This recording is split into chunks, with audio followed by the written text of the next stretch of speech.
Beneath their thick, wrinkled skin lies a sophisticated thermoregulation system that helps them endure temperatures exceeding 100 degrees Fahrenheit.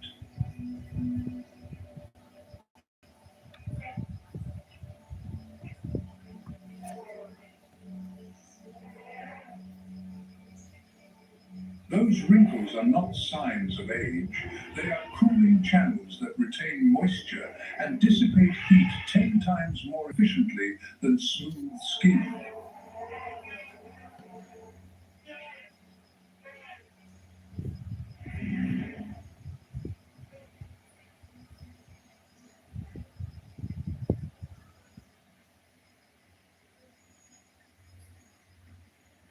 Elephants communicate not only through gentle touches of the trunk, but through infrasonic rumbles below the threshold of human hearing, like whispers carried by the earth itself.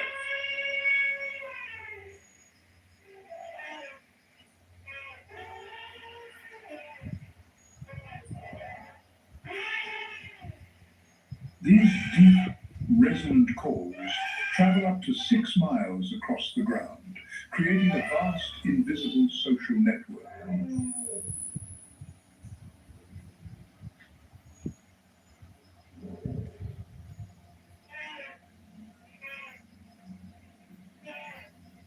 Other herds listen to these vibrations through the sensitive pads of their feet, just as humans read messages with their eyes. Elephants read signals through bone.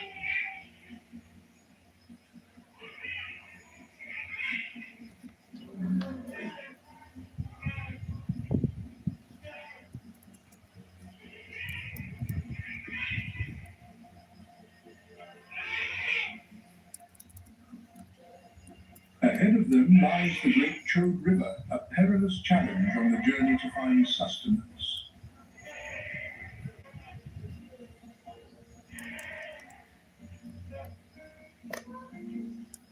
The matriarch pauses at the water's edge, using her sensitive trunk to probe the currents and gauge the depth.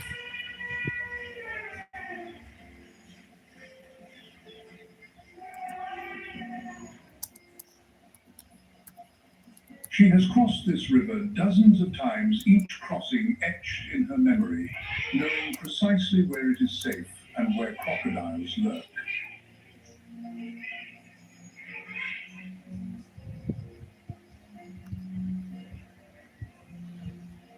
The safety of the calves is the absolute priority as the herd slowly wades into the churning current.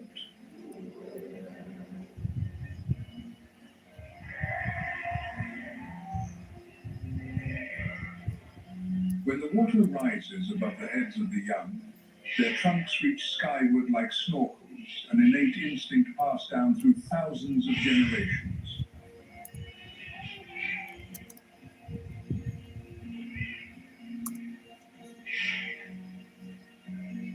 A full-grown elephant needs up to 50 gallons of water each day. The reason the search for water is always a matter of life and death.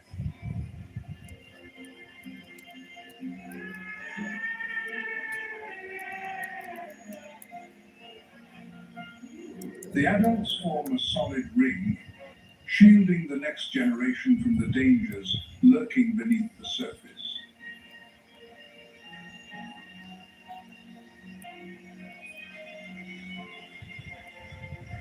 The unity of this clan is its supreme weapon, an invisible force that carries them through every hardship.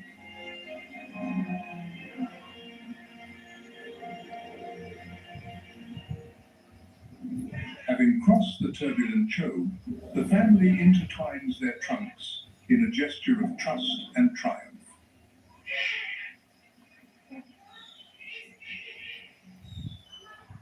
It is a declaration that unity is an unbreakable bond among these magnificent beings.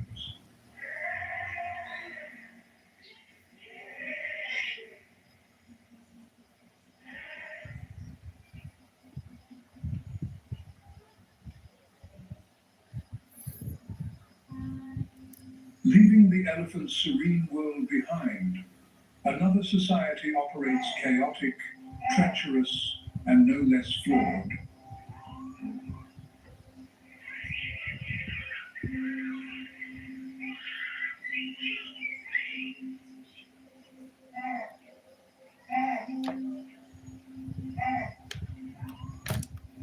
baboons, the shrewd inhabitants of the cliff faces, possess the most complex and ruthless political system on the plains. Hả?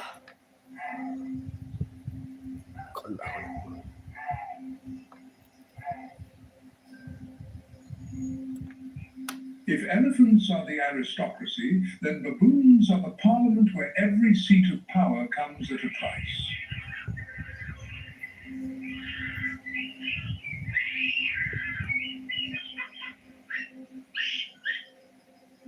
Here, status is never permanent. It must be seized and defended with strength and daring.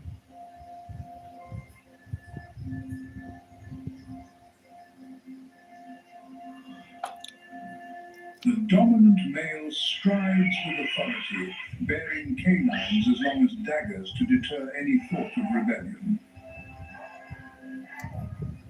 Bộ bây giờ mà sẽ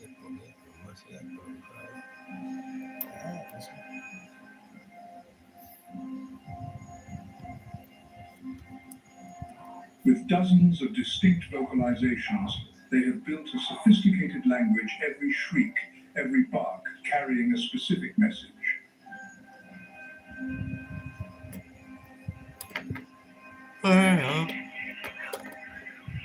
But safety in their world is only temporary, as darkness begins to shroud the towering cliffs.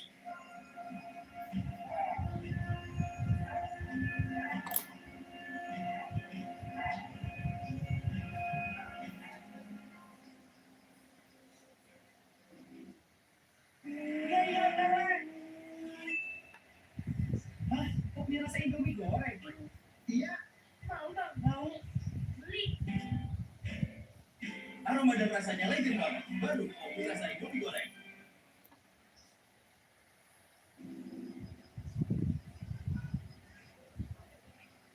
In the silent chaos of the dark night, an exhausted young elephant has inadvertently fallen behind the clan.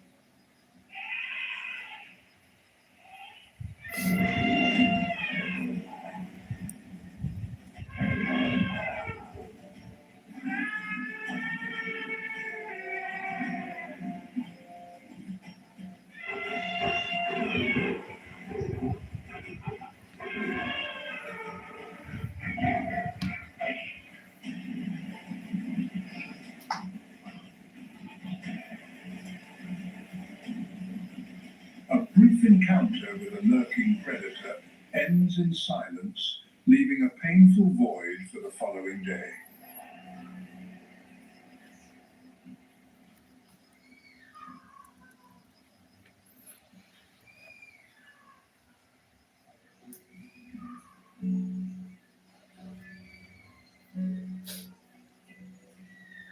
Dawn carries with it a haunting mourning ritual.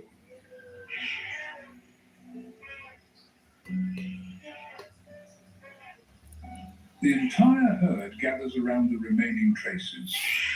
No one hurries, no one leaves.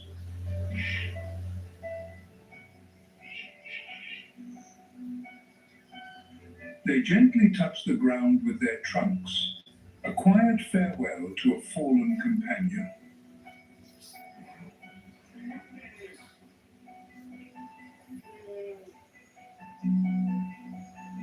The matriarch stands beside the remains, longer than any other her aged eyes, gazing down at a place where only traces remain.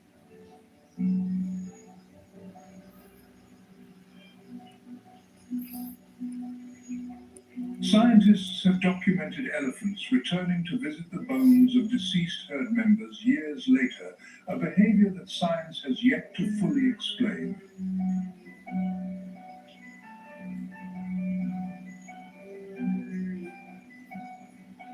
This loss will eventually be eased by the arrival of new life, a joy shared by the entire clan.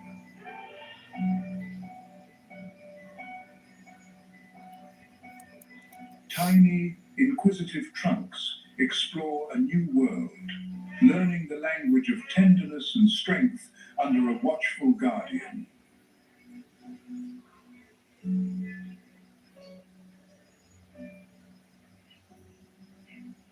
Every touch is a lesson.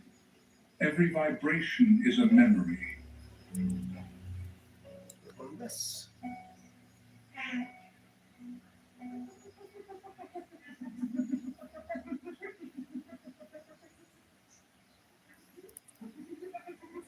When a pack of hyenas appears with hungry eyes, the mother elephant unleashes a thunderous warning that tears through the air.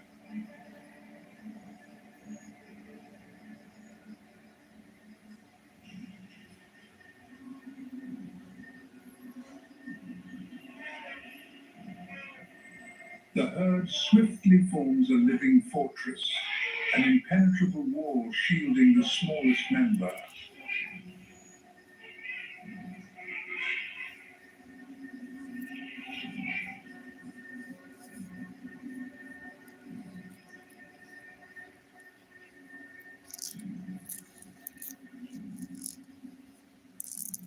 As dusk descends, their very presence reshapes the landscape across a vast expanse.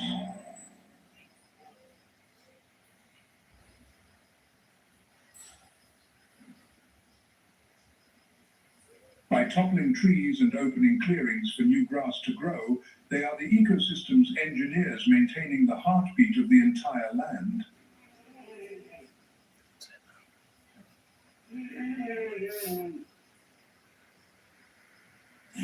But even giants are never entirely safe from the darkness.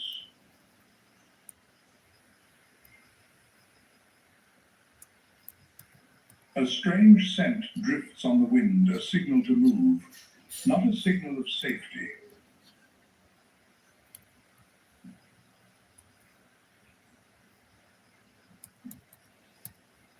And the darkness belongs to one creature no one wants to meet.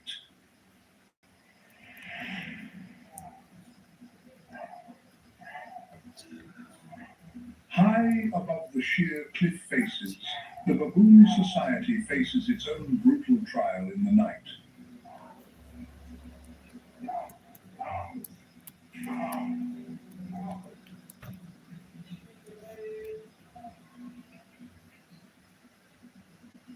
The young cling tightly to their mothers' backs, anxious eyes sweeping through the shadows.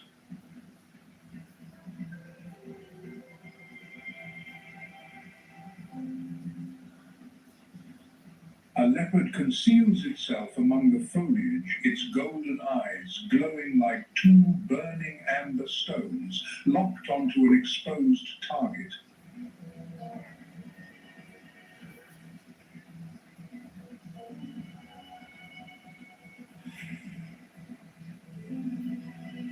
This spotted assassin possesses astonishing strength, capable of dragging prey twice its body weight up into the treetops, the way a hunter hangs a trophy on a stake.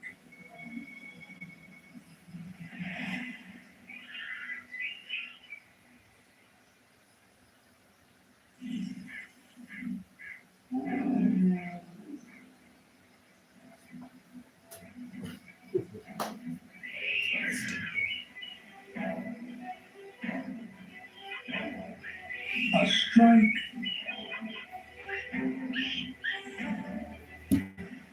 a blink, over.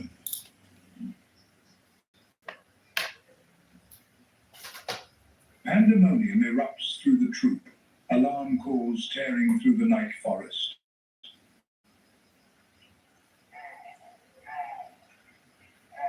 A network of collective intelligence activates each distinct sound carrying a specific meaning. Where the enemy is, how far, how large.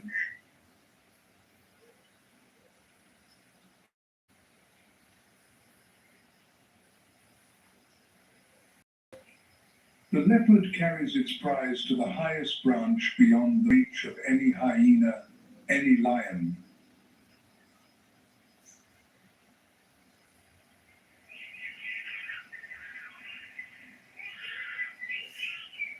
One creature's death is another's survival.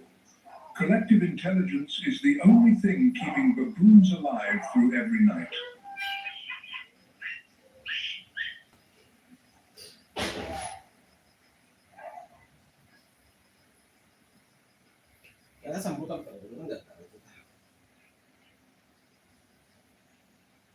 When the scorching sun returns, it brings another crisis. Water is vanishing.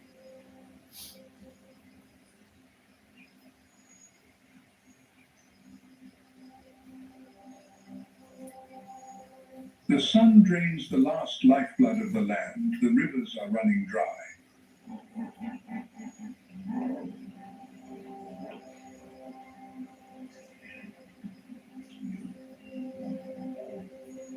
The pungent stench of cracking mud spreads wide, the scent of desperation.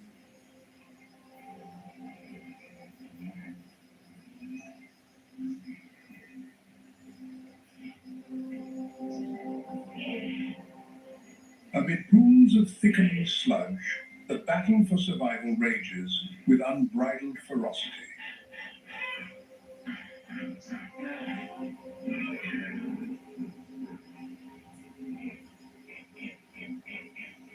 Hippopotamuses, those ill-tempered giants, are the undisputed lords of this amphibious realm.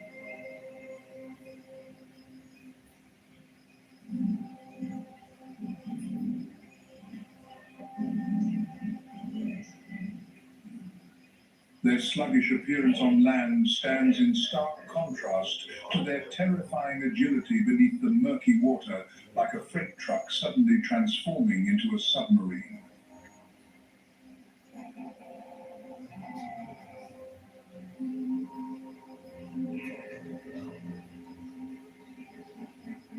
When territory is violated, they attack without hesitation, unleashing the full fury of a zealous guardian.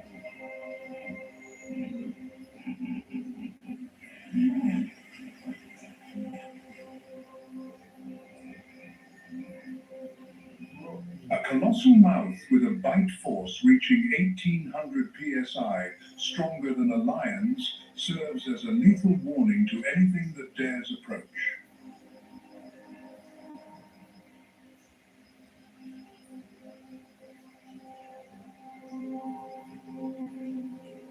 Weighing up to 4,000 pounds, the hippo is the third heaviest land mammal on the planet, surpassed only by elephants and rhinoceroses.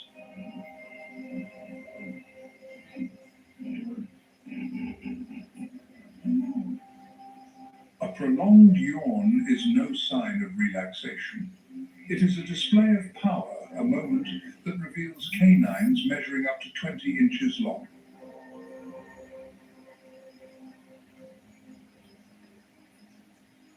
Yet the merciless thirst of the dry season grants other species no choice of safety.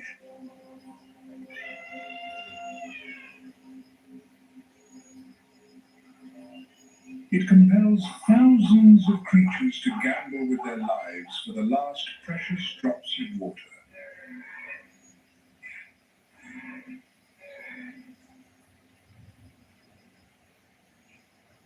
And when the water runs dry, whoever drinks first may die first.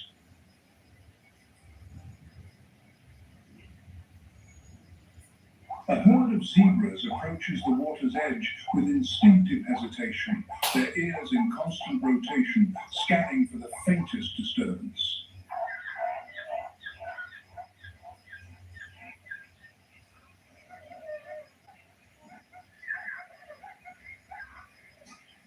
Nature has bestowed upon them a unique defense mechanism, a coat of contrasting black and white stripes, each pattern as unique as a human fingerprint.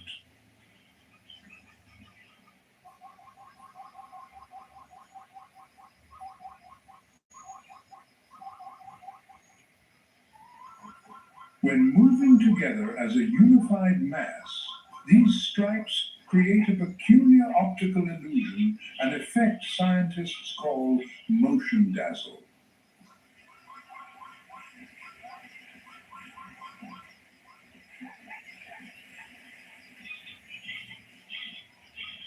A living labyrinth that bewilders predators, making it extraordinarily difficult to single out one target.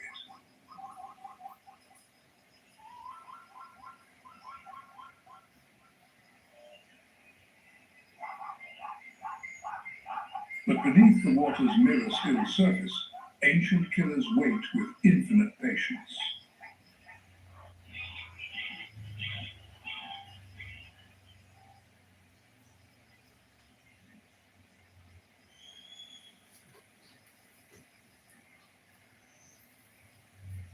The Nile crocodile, master of ambush, can lie motionless for hours, blending seamlessly into the current.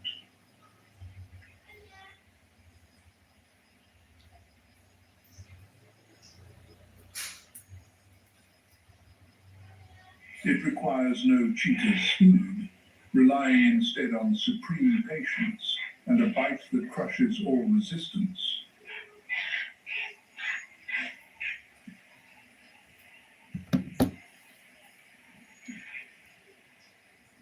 A bite force reaching 3,700 psi, the strongest in the animal kingdom, turns the crocodile's jaws into steel vises from which nothing escapes.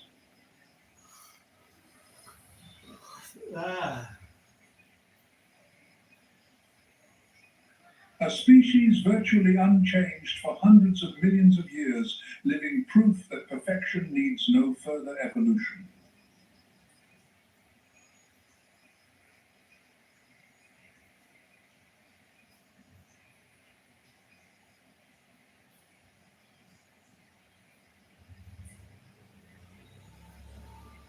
But water does not bring only savage confrontation. Elsewhere, it creates nature's most exquisite spectacle.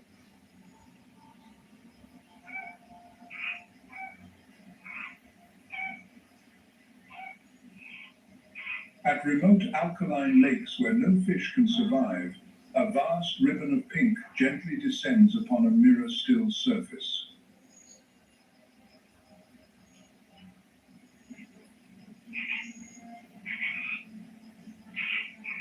Flam-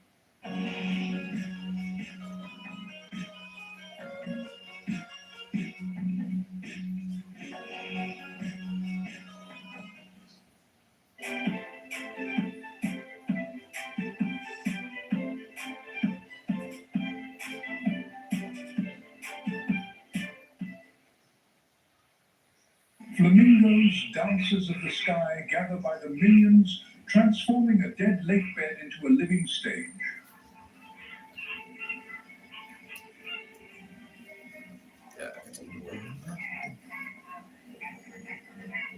With their specially curved bills designed to work upside down, like a hand that only functions when flipped, they filter tiny organisms from the saline water.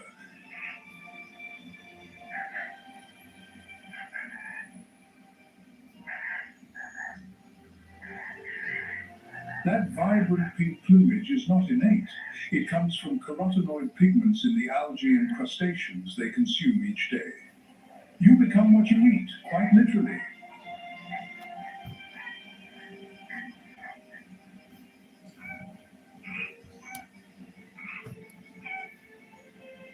Their synchronized dance is not merely a visual feast, it is a complex language of courtship and flock solidarity.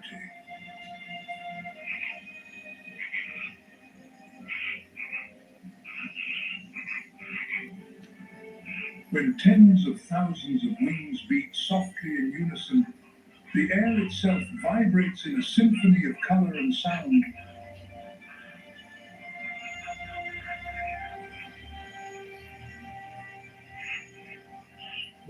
Then thirst draws them all back to harsh reality.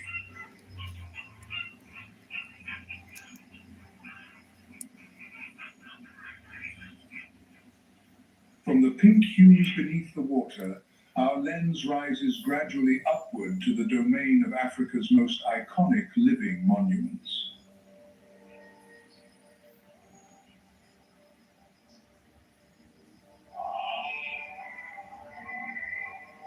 Giraffes, with their proud, elongated necks and graceful strides, reach the verdant canopy that no other species can touch.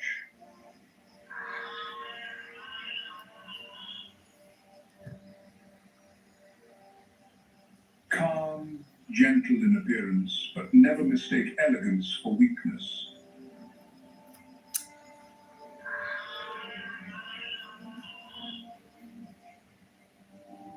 A thunderous rear kick from those pillar-like legs carries enough force to fell a full-grown lion in a single heartbeat.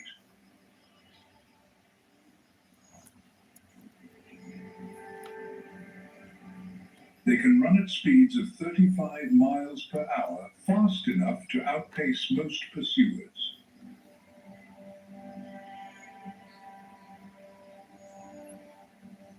But when mating season arrives, elegance yields to violence.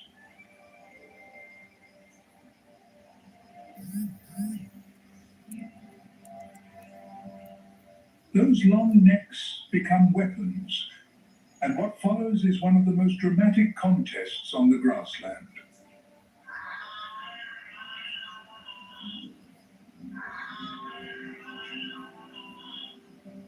Males wield their necks and heavy skulls like battering rams, swinging powerful blows at their opponents in a grueling test of endurance.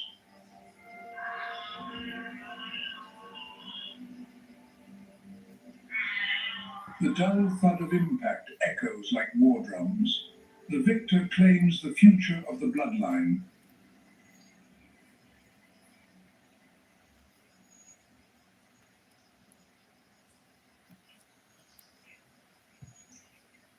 Beneath these mobile watchtowers, another creature walks with a bearing that is unmistakable.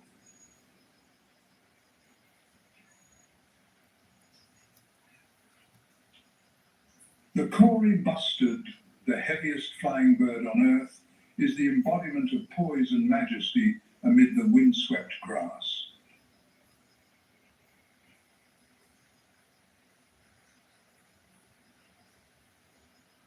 With males weighing up to 40 pounds, every step across the grassland radiates an air of nobility.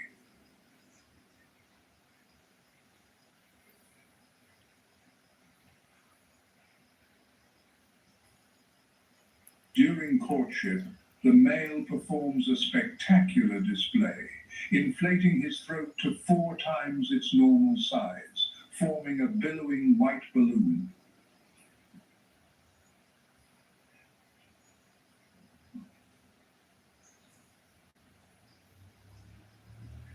Despite possessing powerful wings, he prefers to remain earthbound, a master of proud, grounded stillness.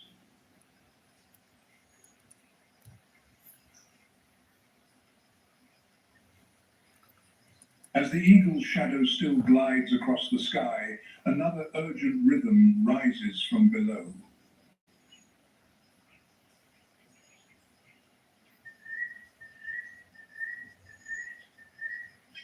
This is the hunt of the African wild dog, the creature that embodies the highest form of collective intelligence on this ancient land.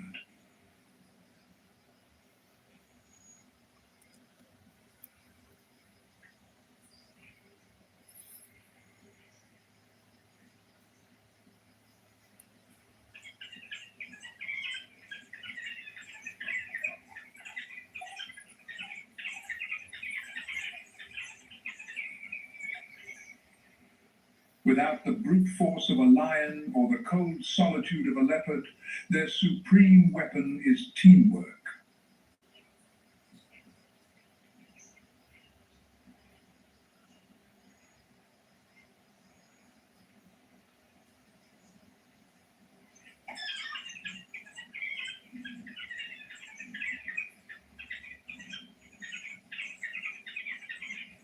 Each individual wearing a coat of mottled fur, as unique as a fingerprint, is a piece of a living, moving, abstract painting.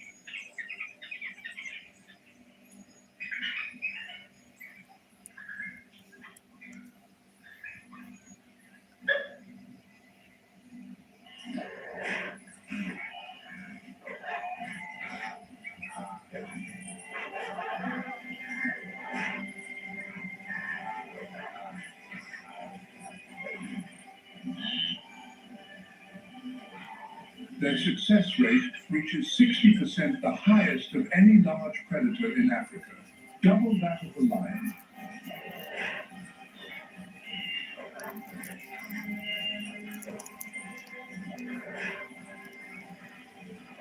The coordination among pack members is a masterpiece of natural strategy, where no action is wasted.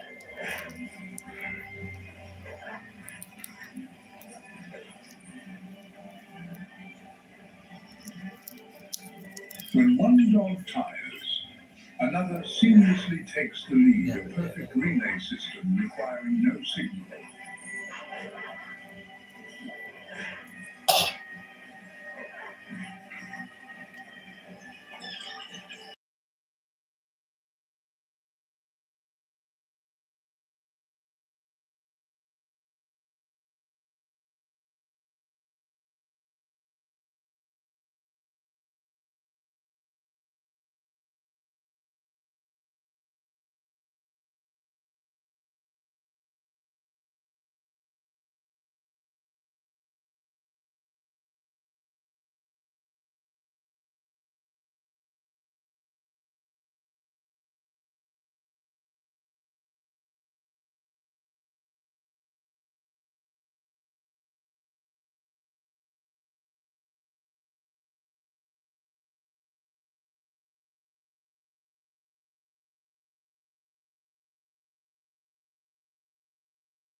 With each passing day, a new battle begins, for the cycle of survival on the grassland has never paused.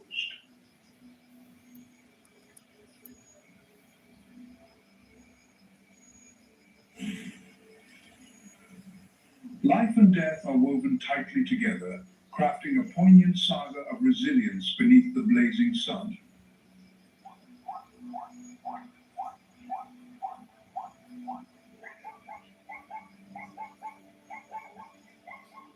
It is this very harshness that has forged ingenious survival strategies, where every creature is a perfect piece of Africa's ecological mosaic.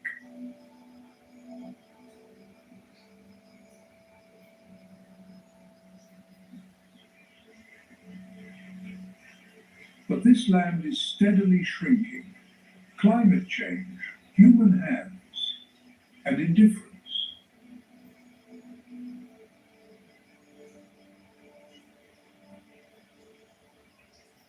Protecting these noble souls is to protect the staggering diversity of the continent itself.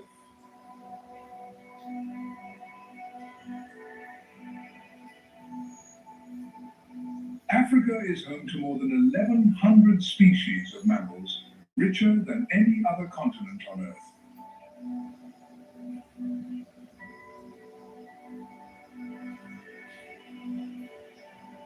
As the evening light fades, the growls and the lapping of water echo once more a prelude to a long night of shadows and hopes of renewal.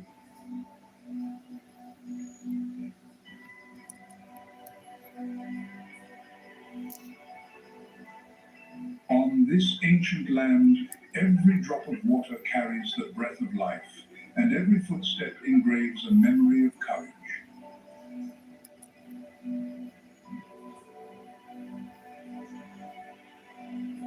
The grassland never has room for weakness.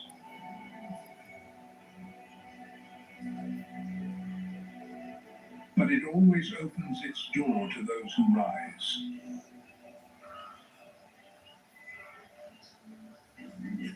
To the warthog piglet learning to back into its burrow, to the wild dogs finding strength in one another, to the matriarch crossing the river for the 1,000th time.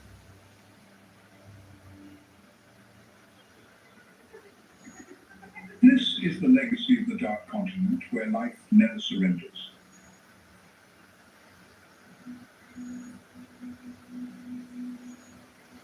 The earth still breathes, because these souls still walk their timeless path.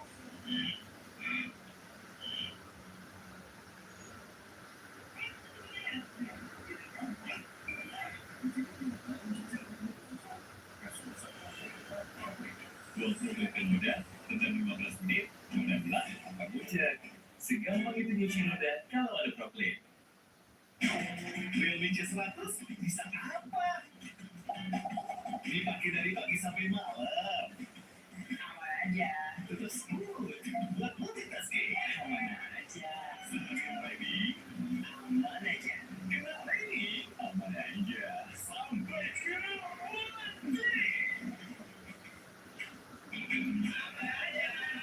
Reality 100. Buat hidup gak ada matinya, biar kamu aman aja.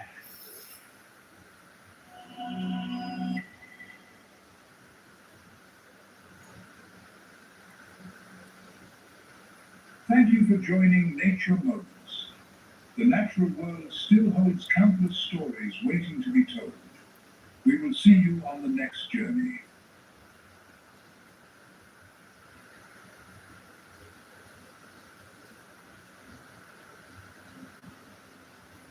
In the dim moments before dawn, across the parched plains of Hanga National Park, mercy finds no place, only thirst endures.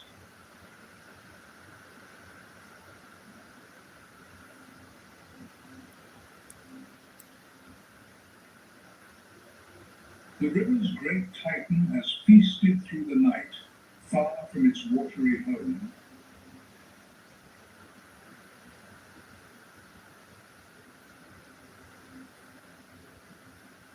Now, the journey back is a desperate race against the rising sun.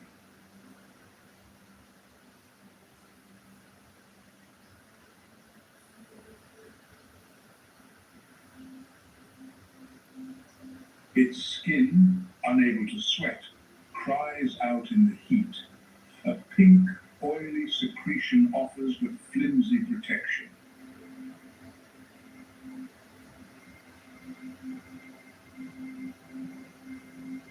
Ahead, an oasis of life beckons.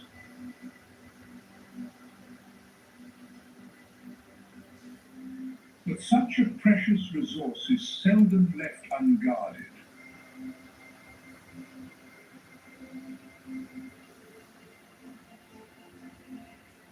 The lords of the dry land have already claimed it for themselves.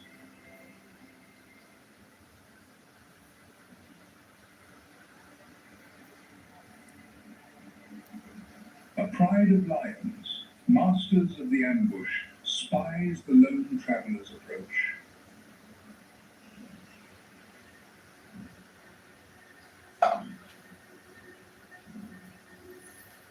To them, this is a trespass, a challenge to their sovereignty.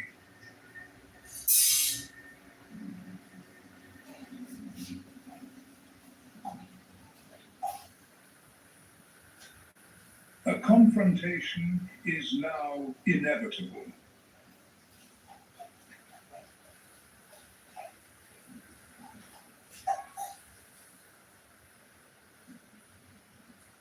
This is no contest of speed or agility, but a clash of will and brute force between two monarchs.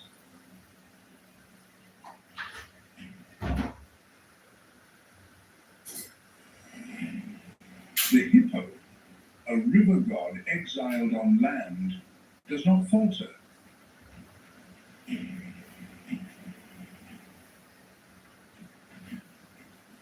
It is a living battlement, every inch of its being a testament to the will to survive.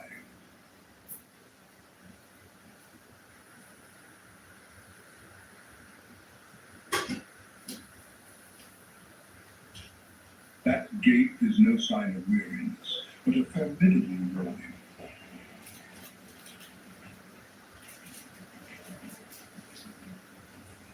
A display of lethal weaponry with tusks that can puncture the toughest of roads.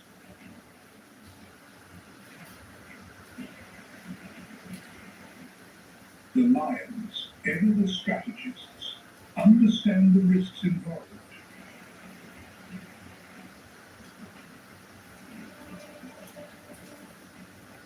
A battle with this behemoth may bring victory, but the cost could be grievous injury.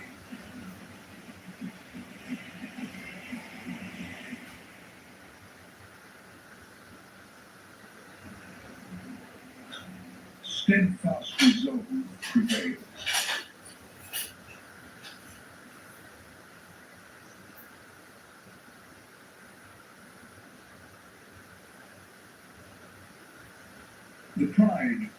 eventually yields, a concession that some fights are simply not worth the price.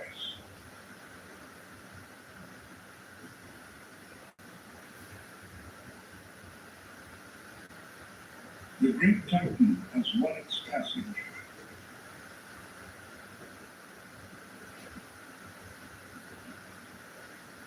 And then, salvation.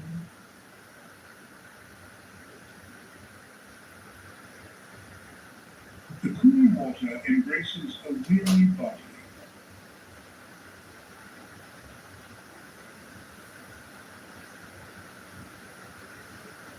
This is more than a drink.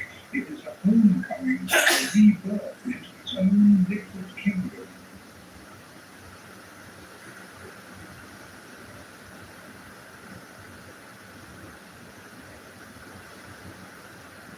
Beneath the shade of a large tree, life unfolds at a different pace. The soft morning light bathes their fur, dyeing it in shades of grey and gold.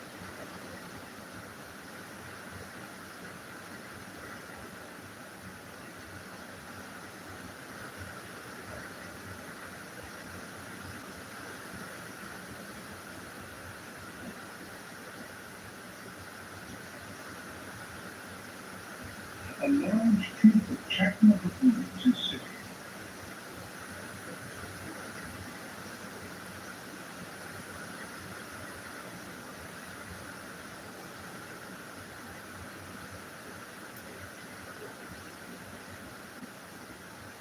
They are in no hurry. Morning is a time of tranquility. The adult males sit slightly apart, surveying their surroundings.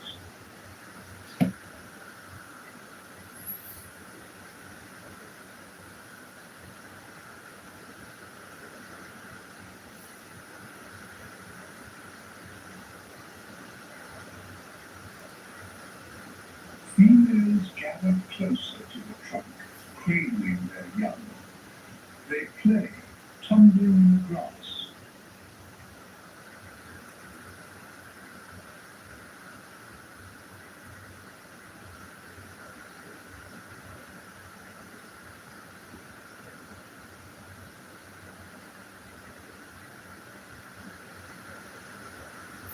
One infant clings to its mother's fur. Another curiously prods a nearby termite mound.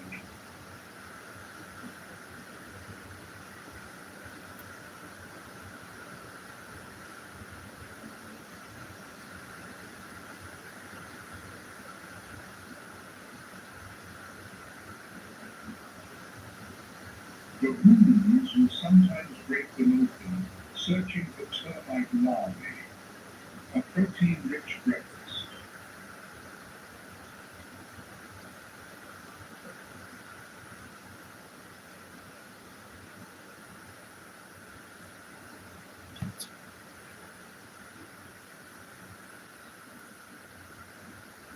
Some baboons stretch.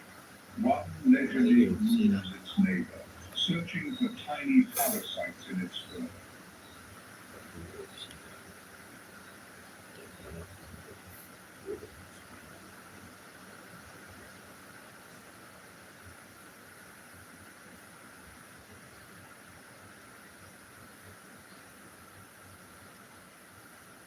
This is not just about hygiene. It is about reinforcing relationships.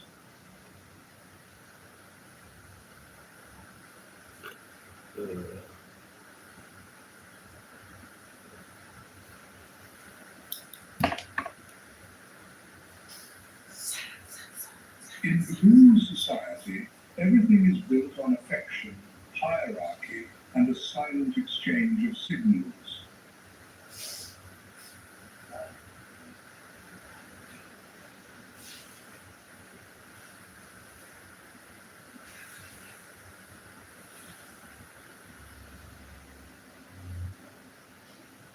Each has its place.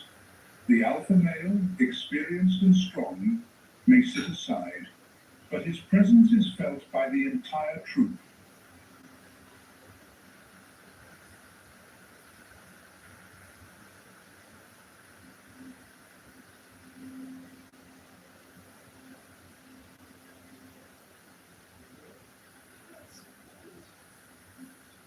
tales form the core of the community, and the oldest are the keepers of its memory.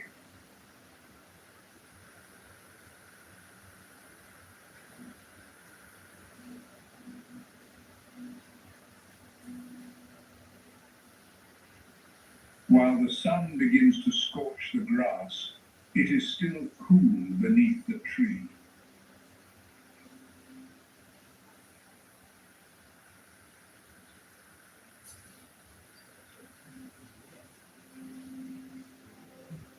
One of the young ones, agile and inquisitive, scrambles up the trunk in play.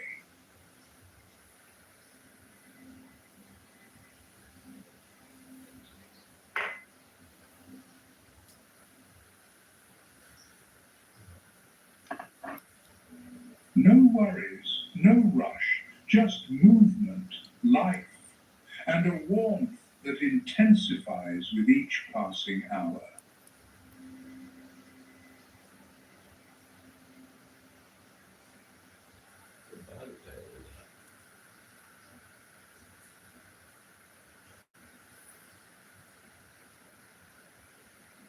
The landscape opens up, vast and without boundaries.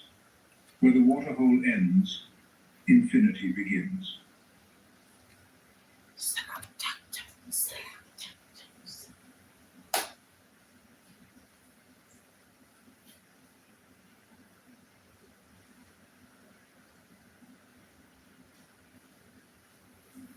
Hundreds of kilometers of land stretch to the horizon, painted in tones of ochre, gold, and emerald. This is Hanga.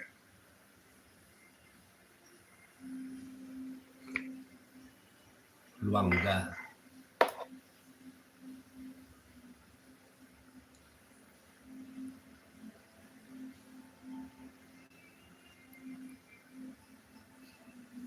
It covers nearly 6,000 square miles, an area the size of a small nation.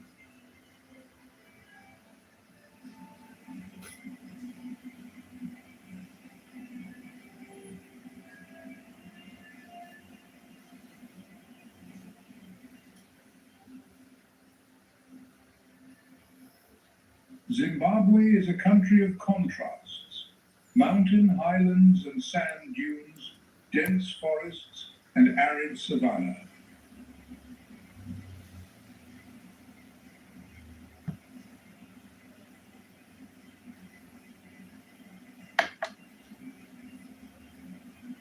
And within this diversity, Hanga holds a special place as a sanctuary for life.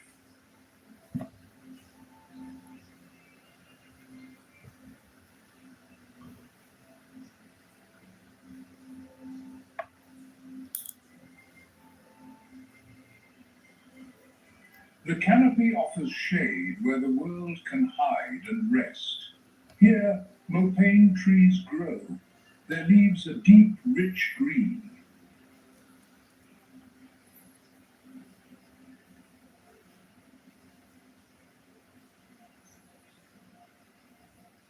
Beside them stand acacias, with their slender branches and sharp thorns, a reliable defense and a haven for many birds.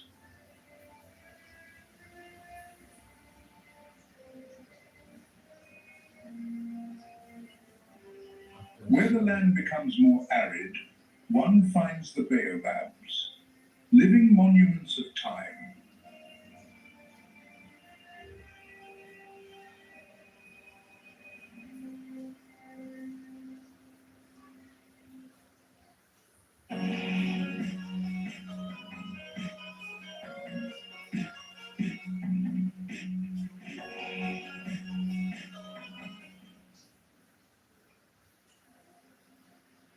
Every tree here is more than a plant. It is a refuge, a source of food, and a landmark.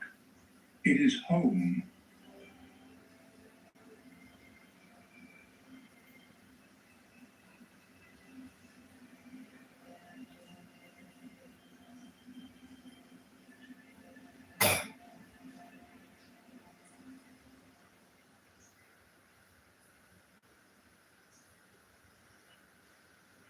From the tall grass, where the air shimmers with heat, a powerful figure emerges, crowned with heavy, ringed horns.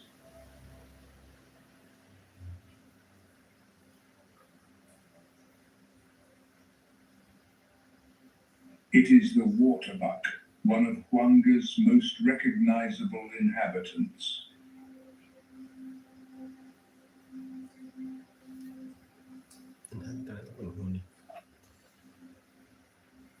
It has white markings on its throat and a conspicuous bright ring around its tail.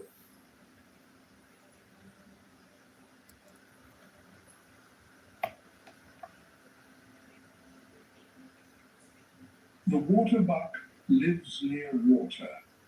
Its shaggy coat with its greasy hair is waterproof.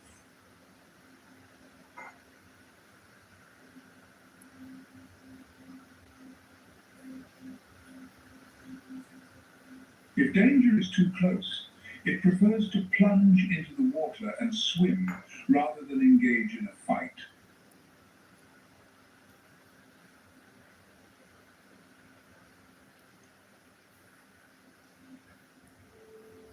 The bulls are often solitary. This one, in the morning light, is cautious and calm.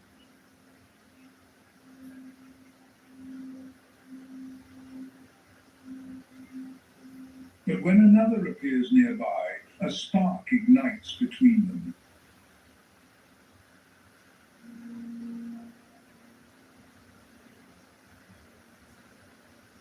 For a brief, almost playful moment, their horns lock.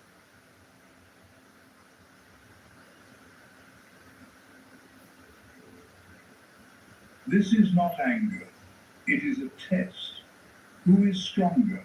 Who is more confident?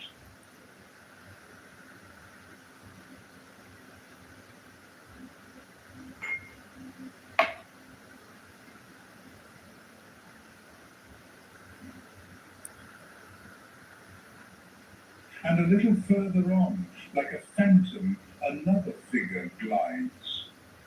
Black, with broad wings and a patch of bare, crimson skin around its eyes.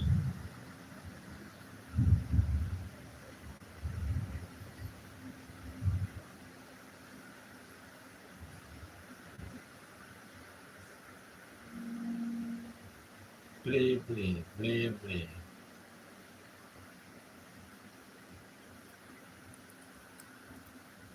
The southern ground hornbill, a rare, almost mythical bird that seldom takes to the sky. It prefers the ground, where it walks with measured steps.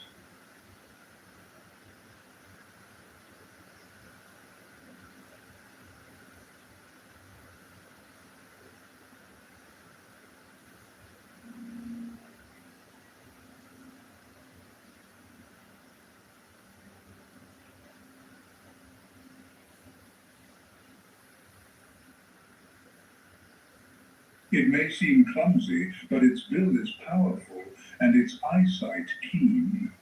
This is a species that can live for up to 40 years.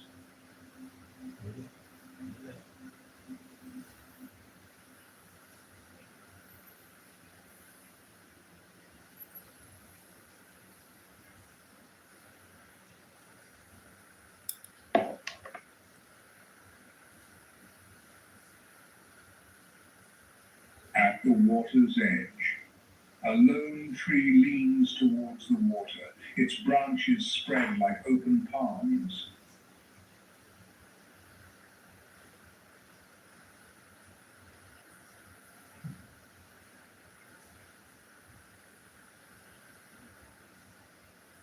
Its bark is worn by time and sun, but in the twists of its trunk there is a strength, like that of a wise old animal.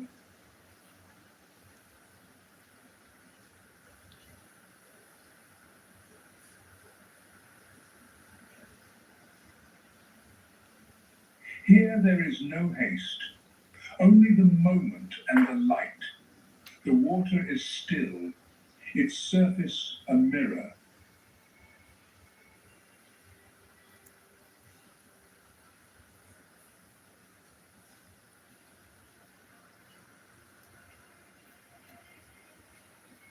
The savannah stretches beyond the horizon. The rare shadows of trees lie on the sand like traces of the past, and patches of green bush hold the day's coolness. Itu boba. Mini boba.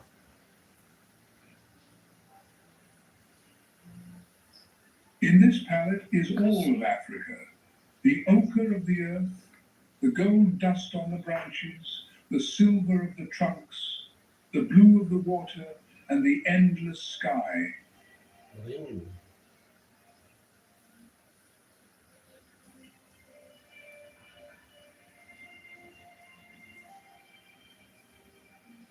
But that is enough, because in moments like these, Four. you feel that everything here is in its rightful place.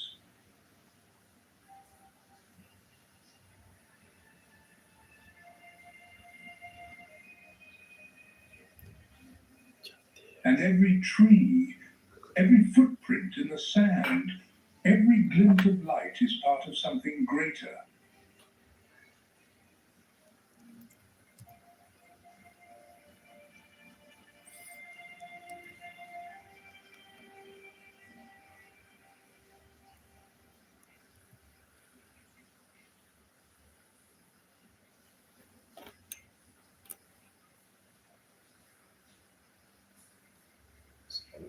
Beneath a tree, in the shade of its canopy, two young zebras are playing.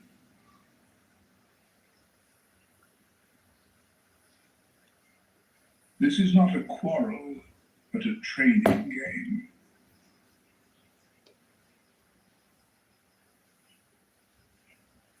In this way, young zebras develop strength and learn coordination.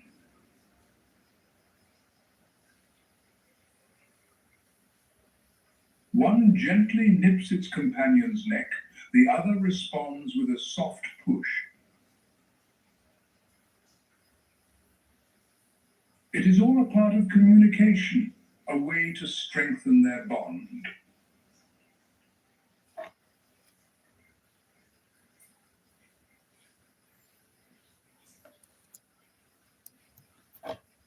From the tall grass, a slender neck rises cautiously.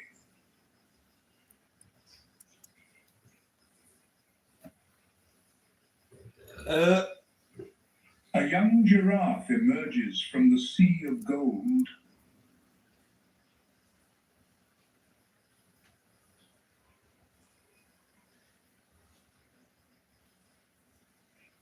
It is not alone.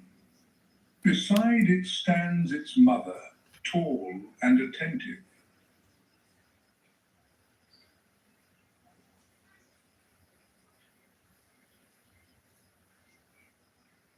She is browsing, but never takes her eyes off her calf.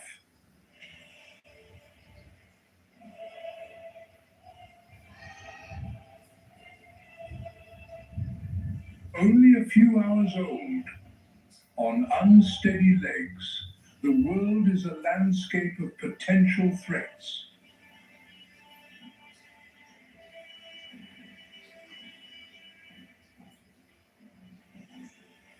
The first lesson, always stay close to mother.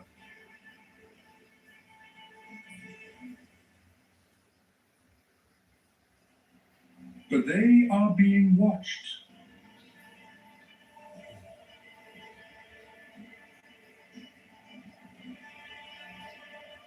Perfectly concealed, an expert hunter has identified its target.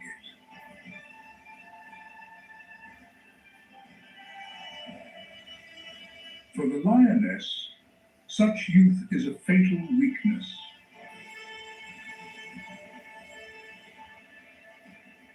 Experience tells the mother the wind has carried an ancient message.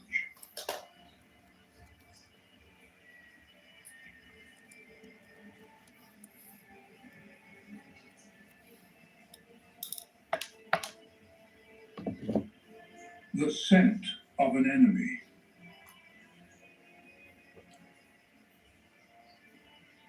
A A single moment of vulnerability, the predator strikes.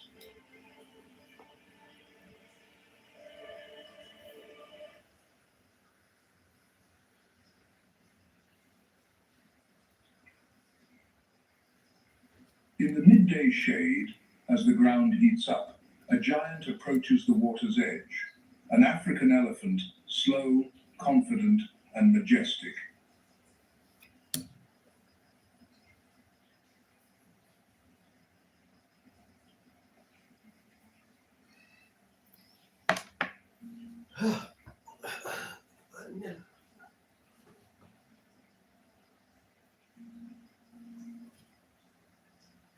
It is in no hurry. Each footstep leaves a deep impression in the sand, like a mark of time.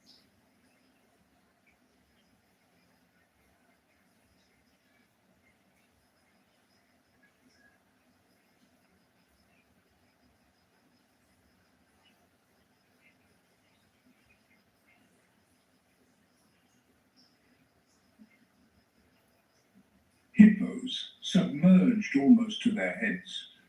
Only their ears and nostrils are visible.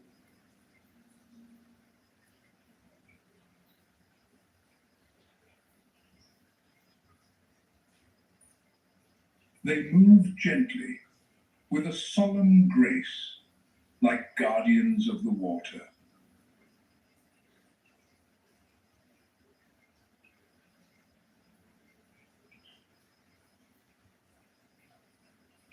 In the shallows, a flock of pelicans. Their white bodies are like halos on the water. They fear neither hippo nor elephant.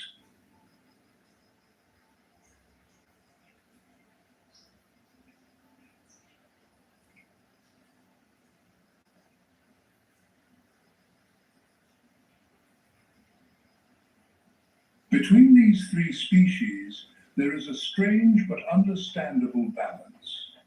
Each is great in its own way.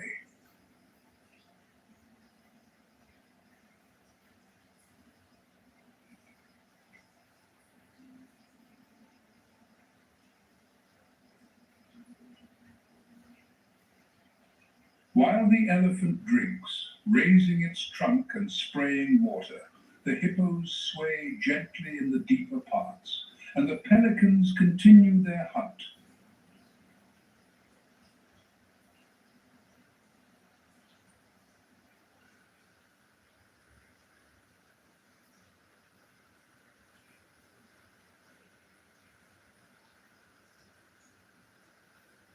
High on the branch of an ancient tree, a place where a leopard or cheetah might rest, a lioness has settled in.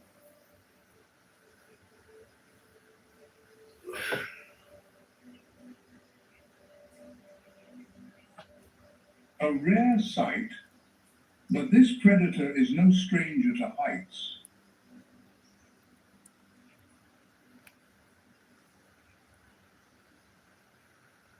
Dari resort selain Scarcity, bisa dipakai di 15 titik tubuh dari kaki.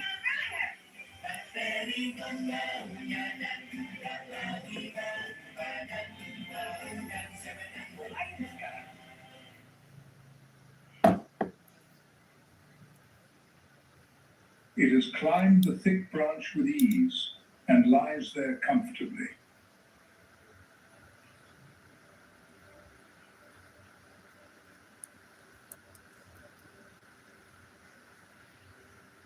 From its high vantage point, it can see everything.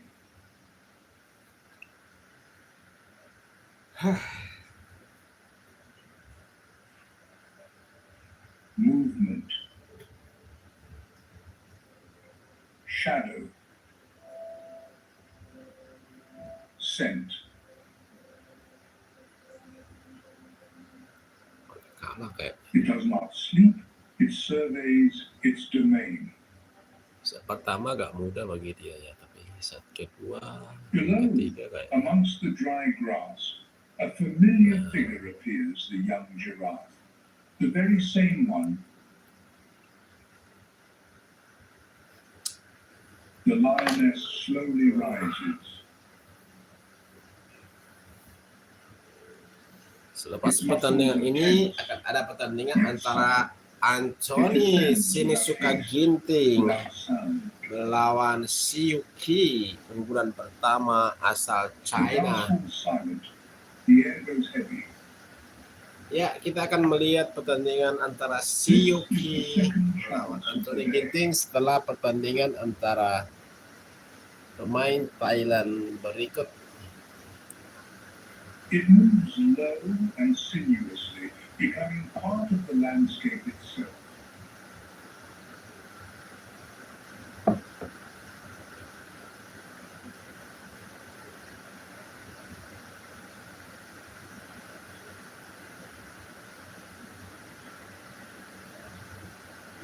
Gliding over the water with the grace of an ancient spirit is the African fish eagle, one of Africa's most recognizable birds of prey.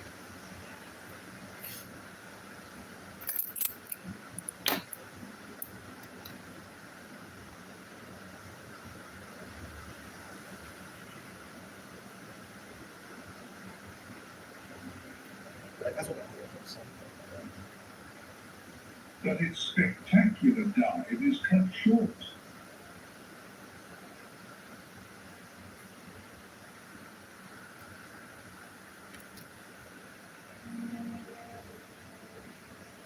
A huge pelican suddenly spreads its massive wings, turning its body into a feathered fortress.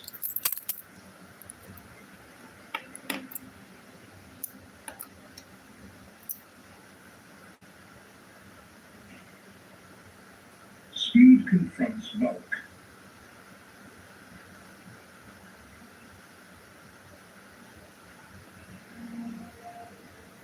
The wise hunter chooses not to risk injury. It utters a cry of concession and retreats to the canopy.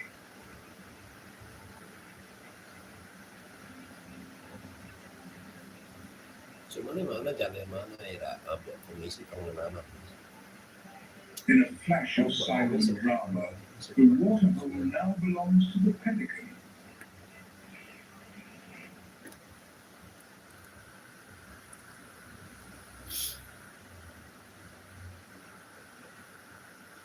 A few zebras graze in the golden sunlight, lazily chewing grass.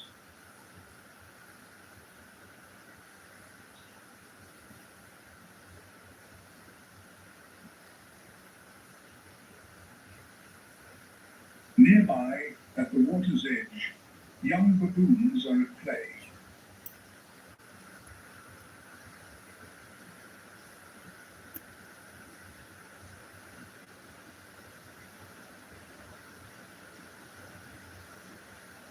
One reaches for the mirrored surface, another chases a friend, setting off a squabble in the troop.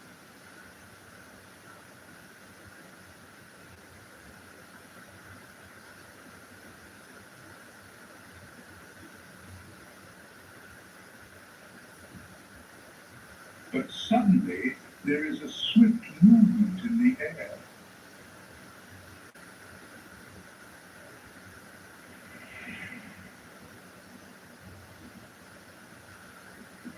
The African fish eagle returns.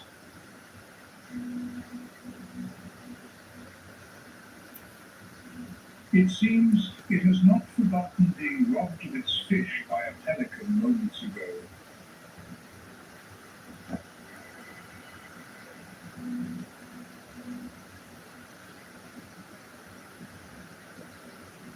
Now it is airborne again, making a turn and diving straight for the front.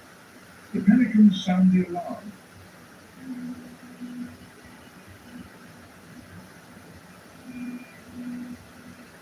They gather into a tight circle, opening their enormous beaks like shields.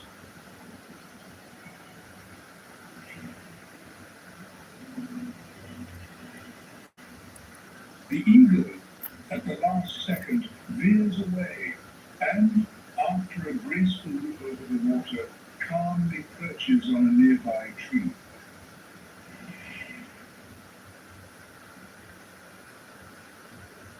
On the ground, next to a fresh pile of dung, a yellow-billed hornbill is following. charismatic bird with colorful plumage and a long, curved beak.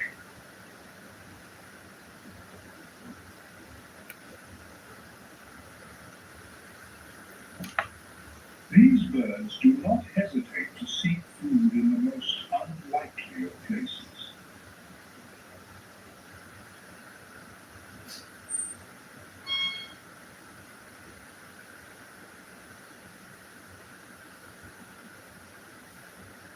In the dung of herbivores, they find beetles, larvae, and other insects.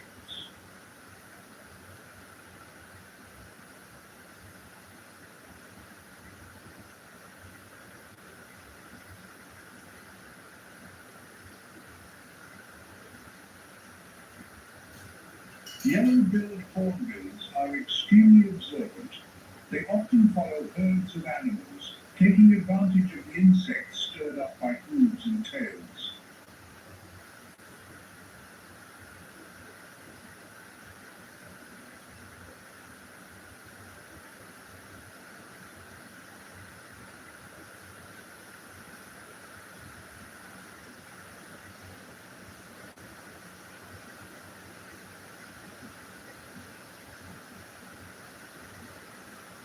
The lioness reclaims her position on the majestic branch as if it were her personal lookout tower.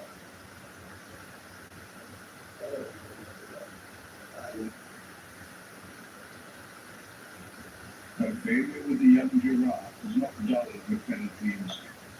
She simply waits.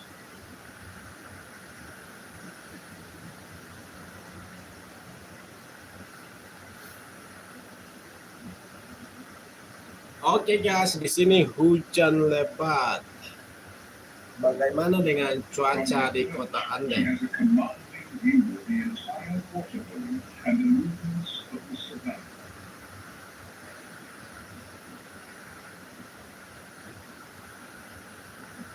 Atop a withered tree, the Setelah pertandingan ini akan ada pertandingan antara Anthony Sinisuka Ginting melawan Shiyuki dari court 2.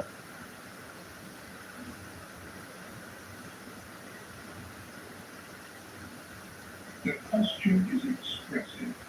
This is not rest, but vigilance.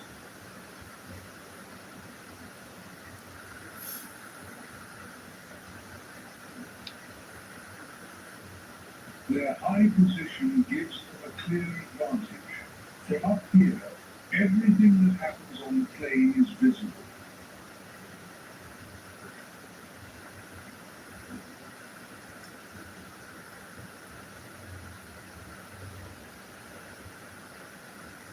Along the bank, through the shallows, a crocodile glides almost silently.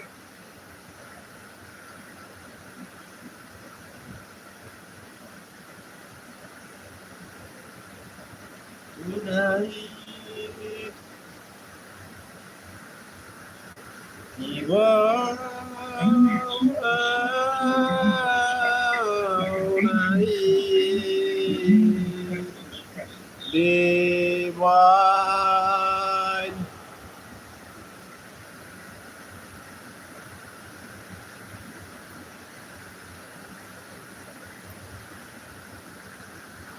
At the other end of the waterfall, a completely different scene. A group of ducks is feeding, heads dipped below the surface.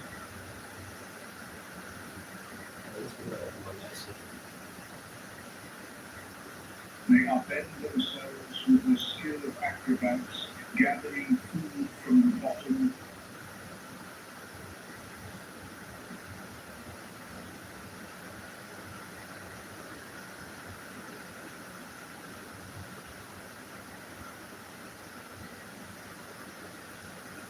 This is the Nile crocodile, slow and ponderous. With each step leaving deep impressions in the clay bank, it emerges from the water.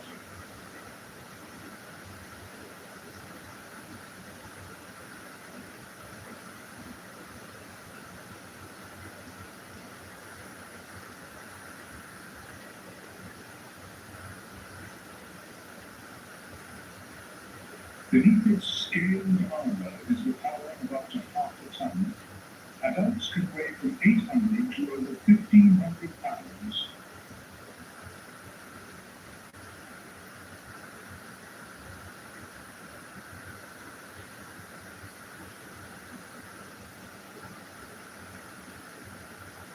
At 13 to 16 feet long, this predator is one of the most formidable inhabitants of Africa's waters.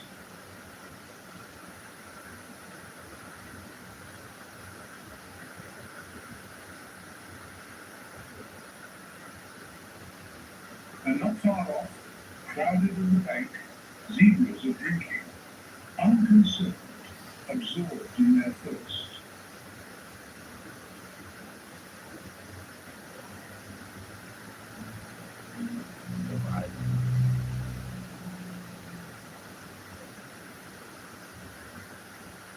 A male lion walks without haste, as if time belongs to him.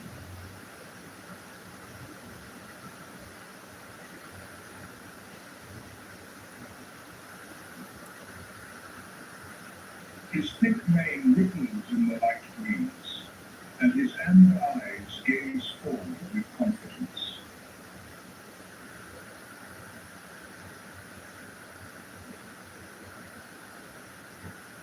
The lion is alone, and he knows the plain is his.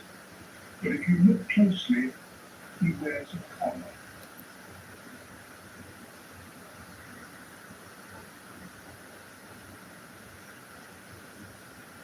This is not a mark of captivity, but a sign of scientific attention.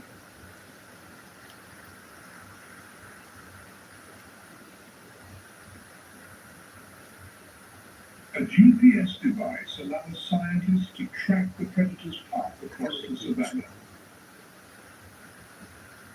Ya, takut.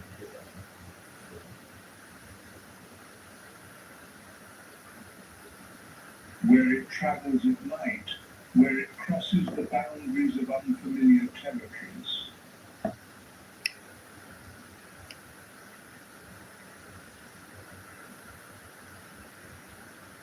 When the lion pauses at a waterhole, the signal records his stop.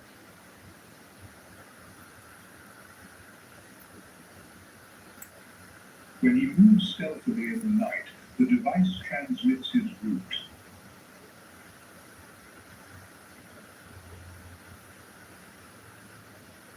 And if he should ever leave the park's boundaries, researchers will be the first to know.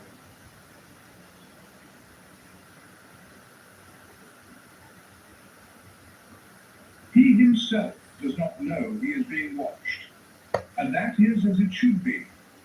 What matters is that he continues to walk the savannah as proud and free as ever.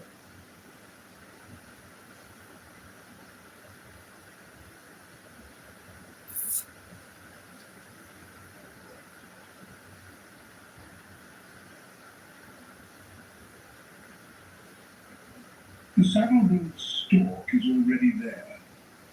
It stands at the water's edge, motionless in its unusual posture.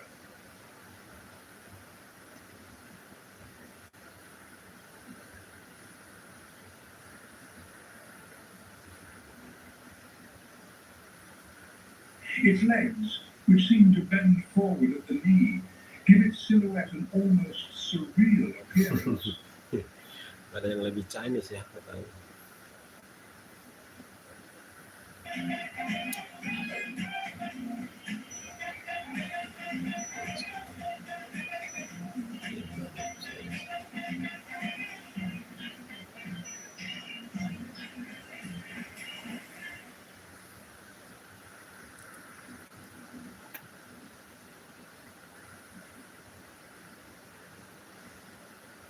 This is not a flaw of nature, but an evolutionary solution.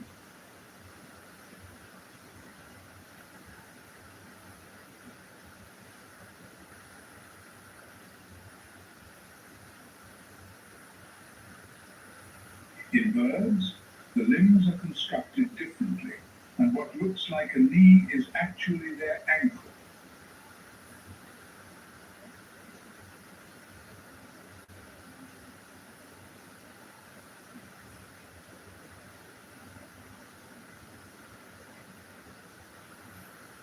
In this stance, the stork can wait for a long time, scanning for movement in the water.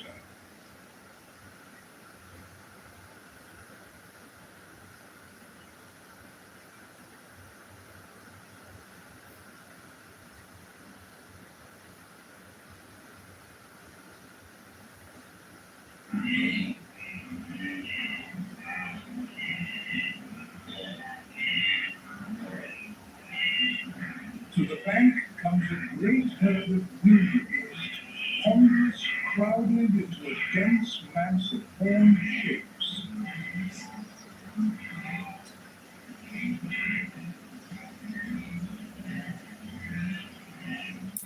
The rhythm of their movement, slow and confident, speaks of a long-held understanding of this land.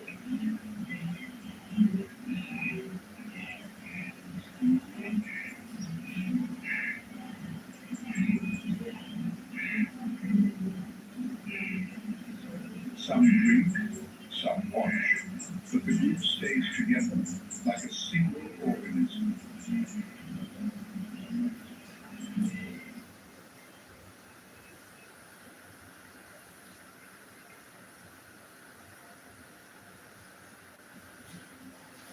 The wanderers of the savannah, their physique can seem ungainly.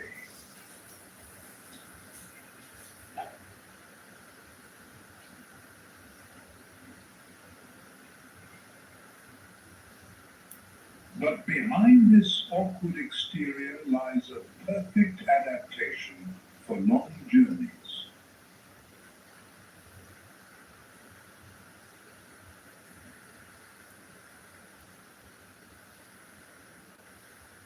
They can walk and run for hours, covering hundreds of kilometers in search of water and green pasture.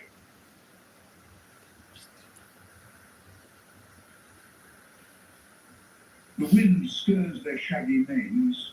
A watchful silence hangs in the air.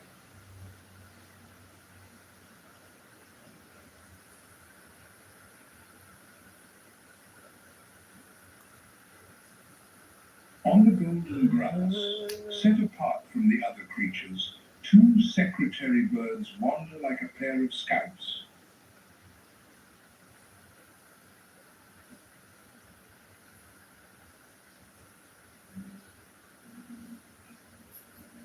Graceful and unusual, with their long legs and a crest of quills, they seem to be observing order on the plain.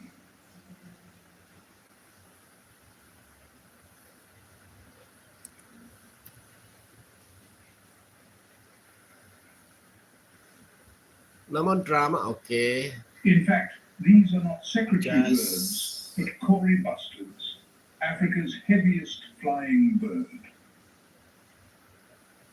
yeah, still drama continue between the two pairs of the Thailand. But at this hour, they are in no hurry to take flight. The savannah is generous with food.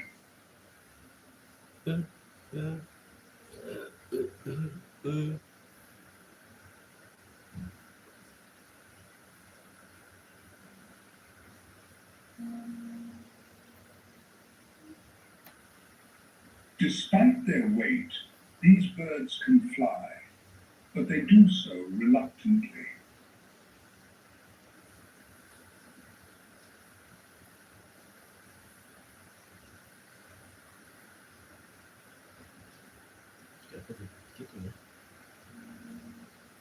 An elephant approaches a sprawling tree, its curved branches seeming to embrace the air above the dry grass.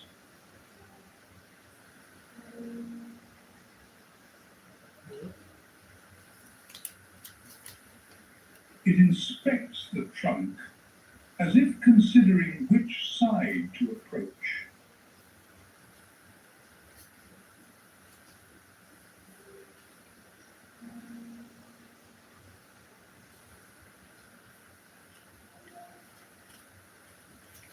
The branches tremble, Leaves rustle, and from above fall pieces of bark, pods, or dry twigs.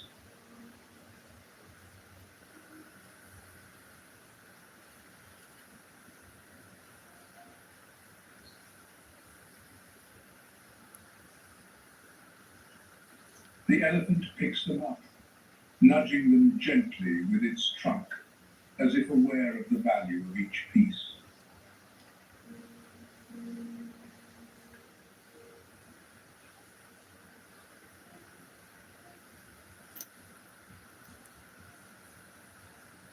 Such actions are not random. Elephants are highly intelligent.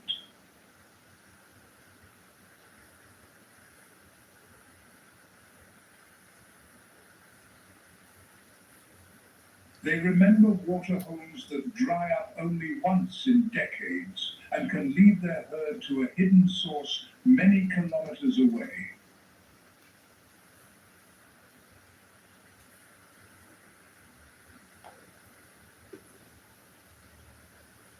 They know how to use tools, such as a branch for a fly swat, and learn new things with ease. But most importantly, they know how to feel.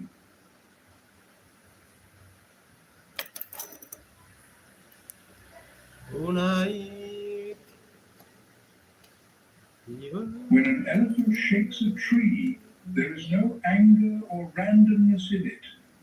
It is a precise, deliberate act.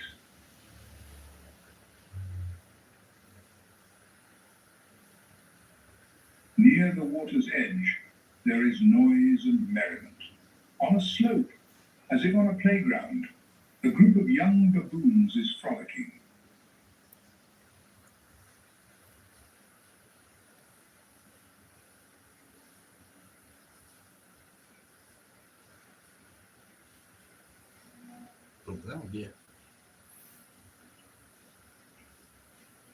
But their antics do not go unnoticed. Nearby sits an adult baboon, calm and watchful.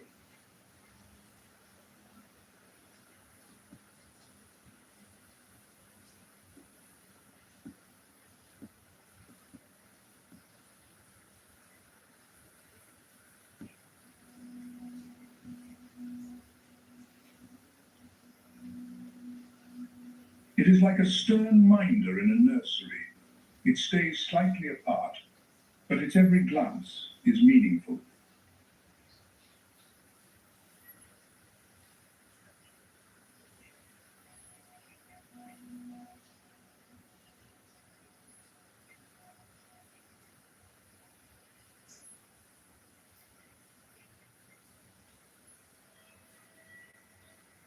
This is social care in action, a fundamental part of baboon life. The young play together, and the adults watch over them, taking turns to stand guard.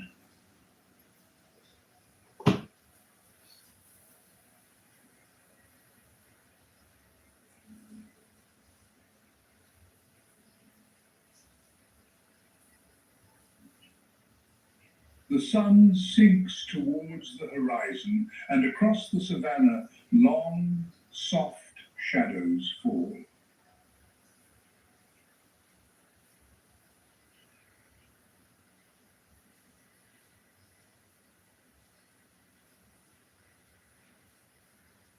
The temperature, which held at around 86 degrees Fahrenheit during the day, begins to drop rapidly.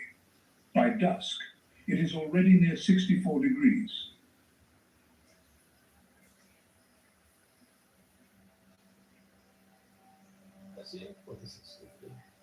The baboons gather closer, climbing into the trees for the night. They sit quietly on the branches.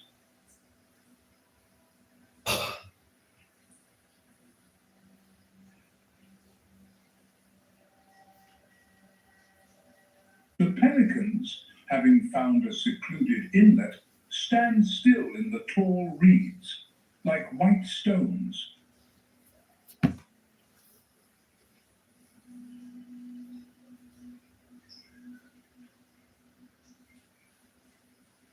A herd of zebras with their foals, slowly moves away from the water's edge, heading for the safety of the thickets.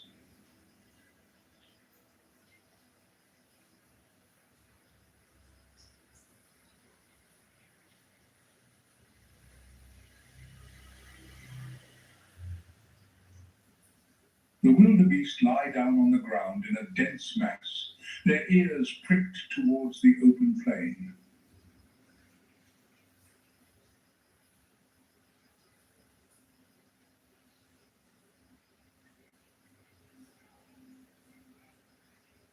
They rest in a state of alert, half asleep, and somewhere in the shadows of the trees, an elephant appears again.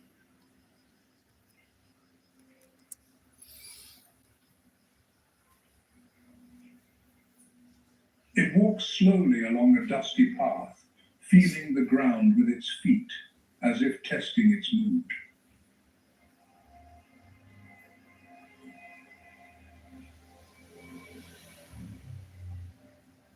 Overhead, the moon rises, steady and bright, and with it, night descends.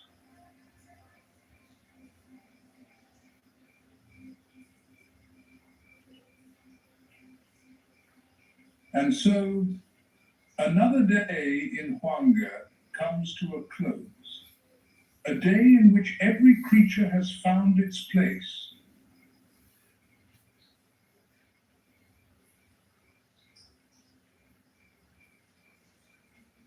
Here, in the heart of wild Zimbabwe, life never stops, not even for a minute.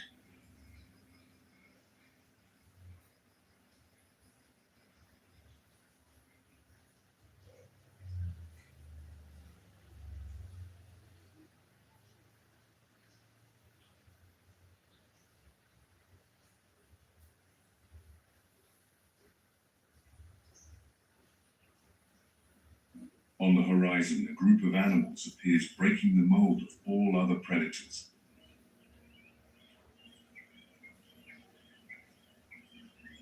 Not with power nor with ambush, but with collective precision. These are African wild dogs.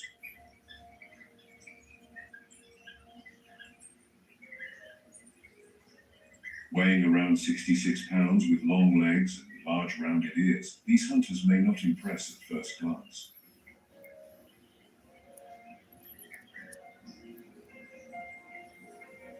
But behind that unassuming appearance lies one of Africa's most successful predators.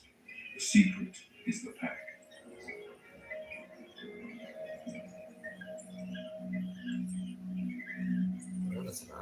Each pack functions as a single living organism where every member knows its role. Before the hunt, there is a quiet preparation as if they are synchronizing their instincts.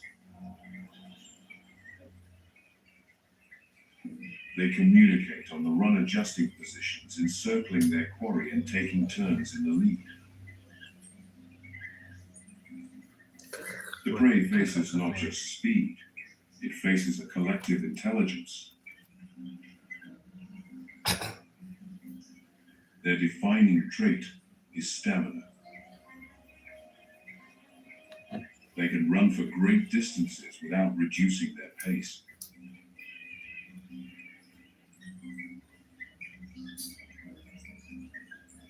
When they catch their prey, they act with brutal speed, beating quickly to minimize the risk of their kill being stolen.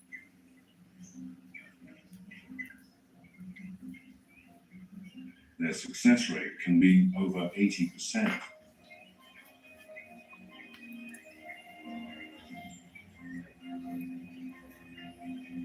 A figure attainable only through discipline, communication, and careful selection of prey.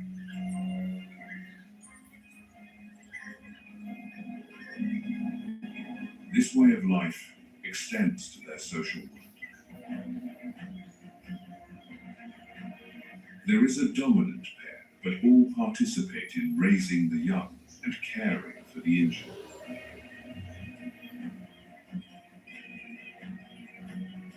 It is a unity rarely seen among predators.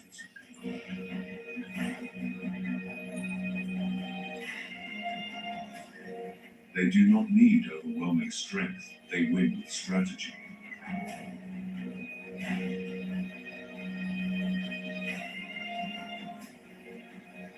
In the world of the African wild dog, no one is left behind.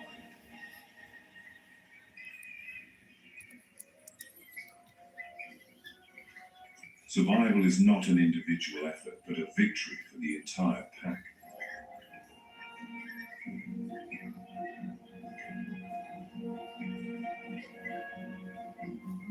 Even the young are taught to coordinate, not just how to hunt.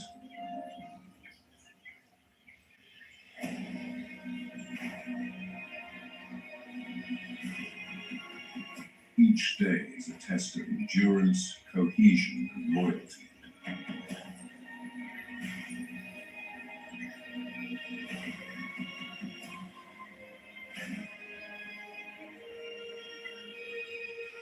They do not seek glory, they seek life, and they do it together.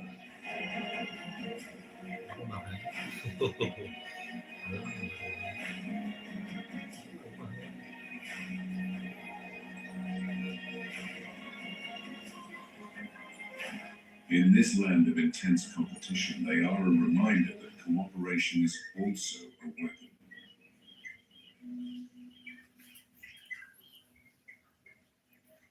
Ya Tuhan.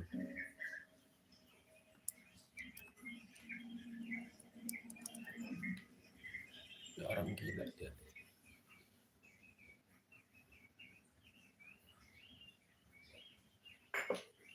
Ampu prapanca. As the sun climbs higher, a slender body stretches among the grasses.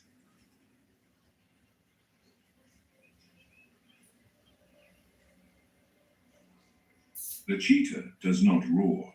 It does not impose with size. Dia masih. It is a masterpiece of biological engineering built for speed.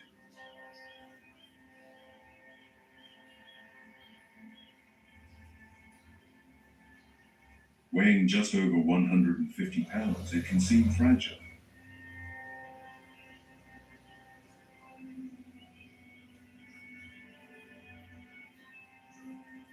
But its light skeleton, elastic muscles, and a long tail that acts as a rudder make it the fastest land animal on the planet.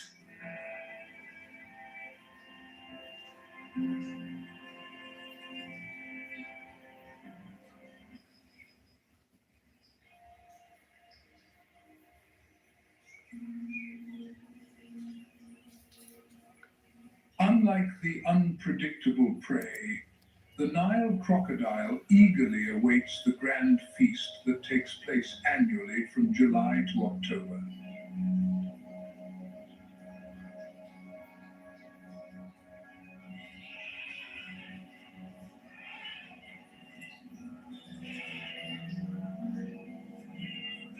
During this period, the Mara River transforms into a bustling corridor for the Great Migration.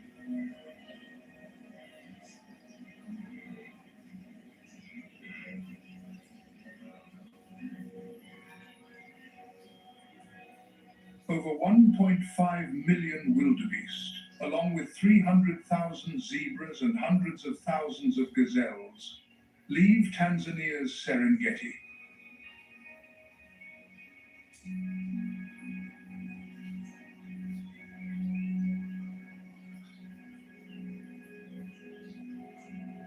As seasoned predators, the Nile crocodiles lie in wait, hidden beneath the water's surface as the great herds gather anxiously along the riverbanks.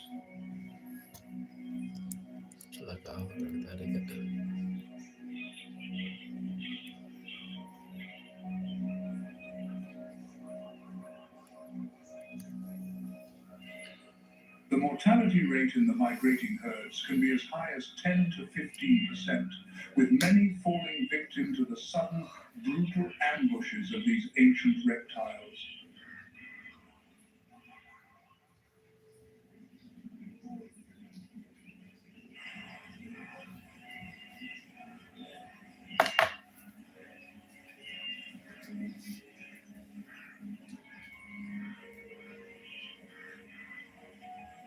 As the Mara River's current swells, the wildebeest plunge in with collective force and unshakable determination.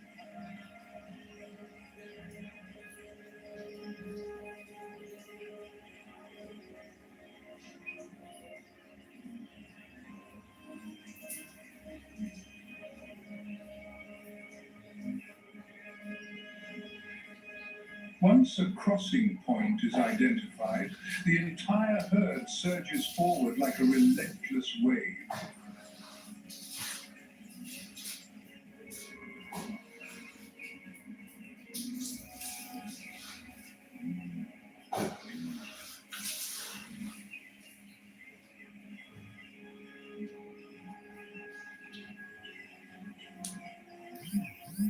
Often interspersed with the black and white striped zebras, the chaos makes it difficult for crocodiles to single out a target.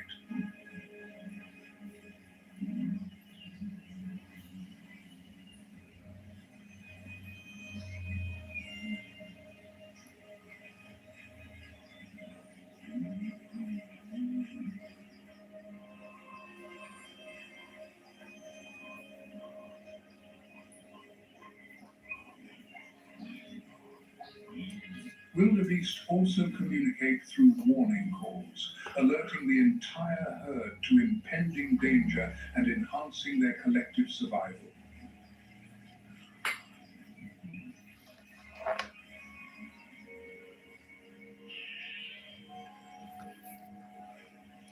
Yes, see Yuki and Ginting already on the court. They ready to make warming up and preparation. The zebras, though fewer in number, act as the pioneers of the migration.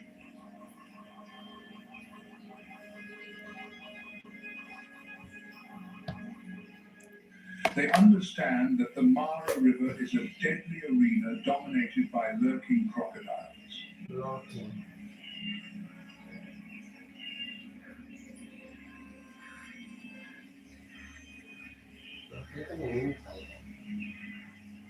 Instead, they rely on solidarity, waiting until their numbers have swelled before making the perilous journey together.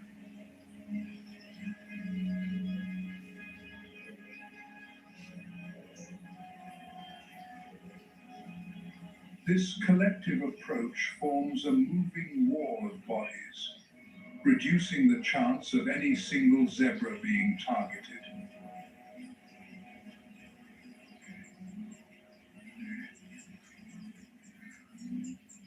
The zebras further enhance their chances of survival by mingling with the enormous herds of wildebeest. Sorry. When both species plunge into the river together, they create a massive, surging force.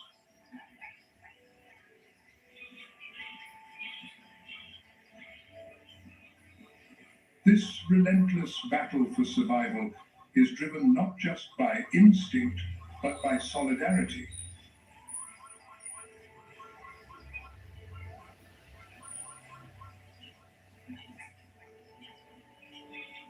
When faced with danger, the zebras become the warriors of the migration, pushing forward through the perilous waters of the Mara.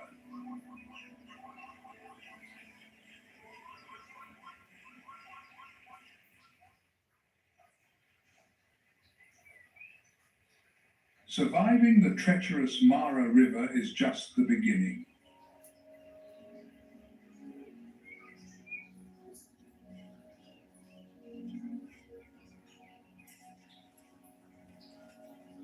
In the harsh and unforgiving ecosystem of the Mara, other giants are lurking, ready to strike any unsuspecting prey.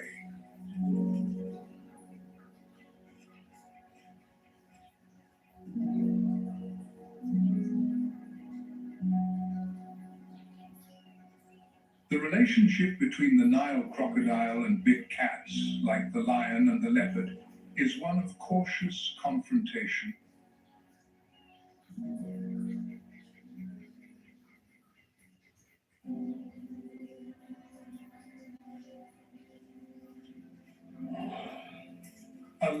pride is not just a group of animals.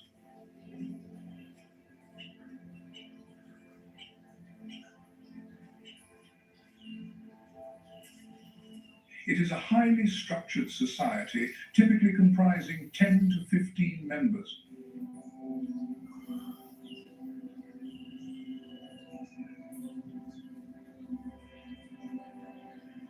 The lionesses, slender yet powerful, are the primary hunters, working together with remarkable precision to bring down prey.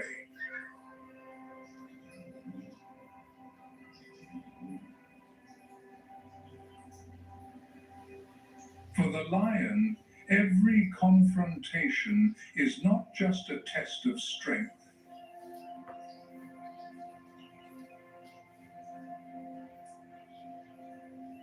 It is a display of pride, resilience, and the will to survive.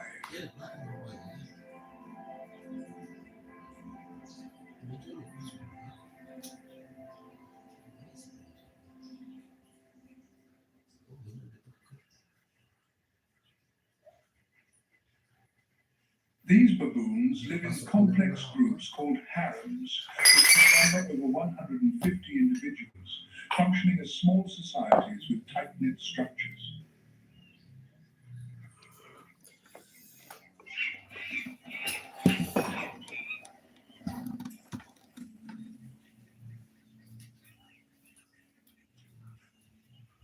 The Mara River is both a vital source of life and a dangerous battlefield for these primates.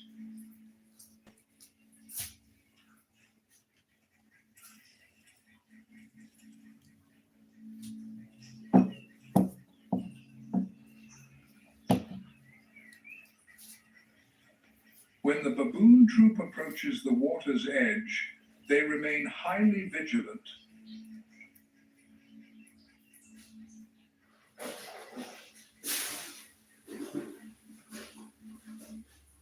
Inhabitants series, kolaborasi bareng Indonesia. Amus, waktu menduga sendok air besar. Pinjam Bangladesh, lupa sekawap itu. Pinjam kalah Jogja, lagi dunia dan Inhabitants series. Yang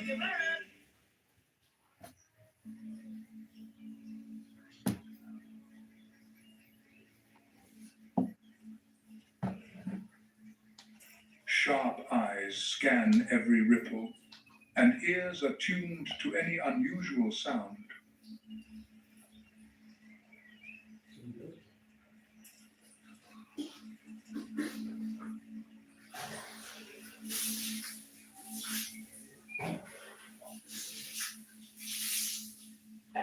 When threatened, the olive baboon emits a loud bark that echoes along the riverbanks.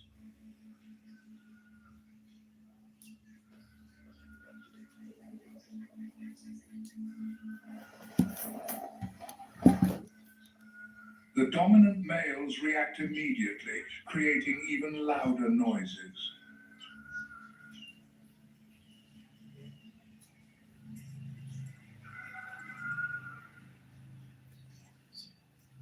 Noise. Oh, udah main dia. Skin.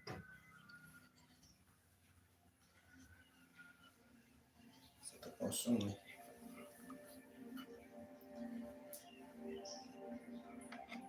Dawn on the African savannah is a spectacular sight, awakening the landscape in a symphony of colors and sounds.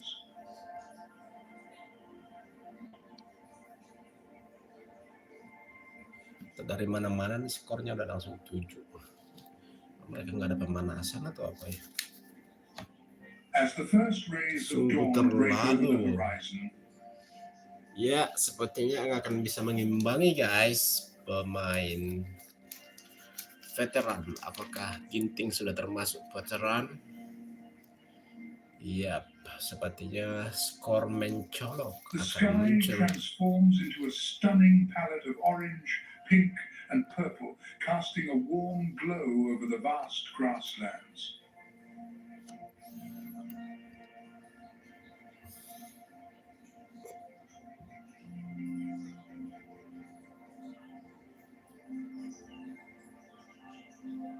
as the sun climbs higher. Its golden rays illuminate the dew-drenched grass, glittering like diamonds in the morning light. Ya, kejar satu.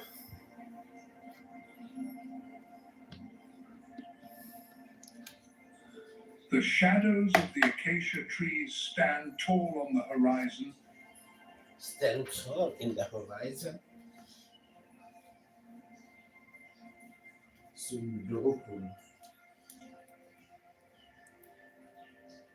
their iconic shapes creating a striking contrast against the vibrant sky.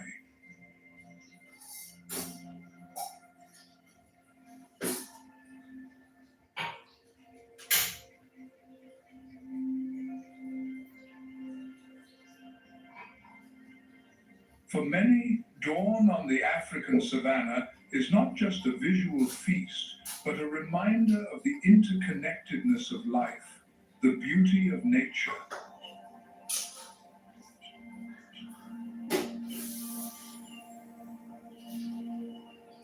This moment of peace and awakening is fleeting, but it sets the stage for the vibrant, sometimes harsh realities of life on the savannah.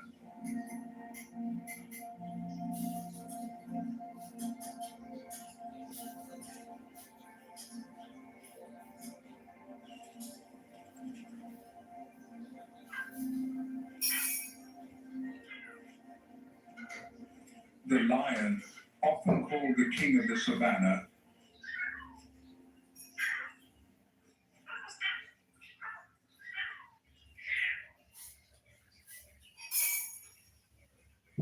strength, majesty, and a complex social structure define its journey to dominance.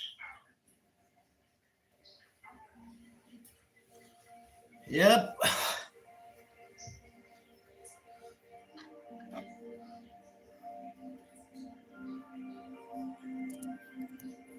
The lion's journey begins at birth, where the cubs enter a world that is both nurturing and dangerous.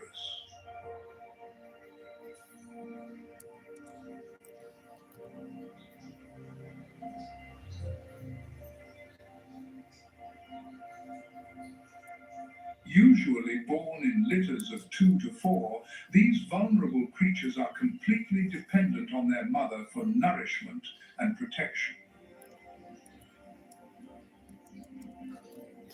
Unnati Huda sedang memimpin atas Chochuwong 2111 guys. Sementara The Koki lioness, as the Watanabe primary caregiver, imparts essential survival skills to her young. Koki Watanabe juga mengungguli Chi Manapali dari India 2112 dan 11-7 guys. Ya, Unnati Huda menang Lions 2111 tend to stay in their birth atas pride, Pempawe while young Pejuang males face dari a critical Thailand. juncture.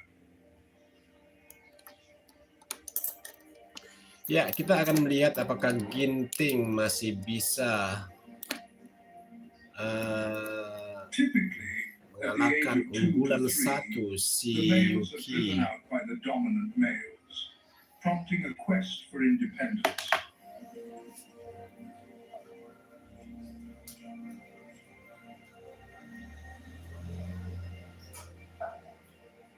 The transition from dependence to independence is fraught with challenges.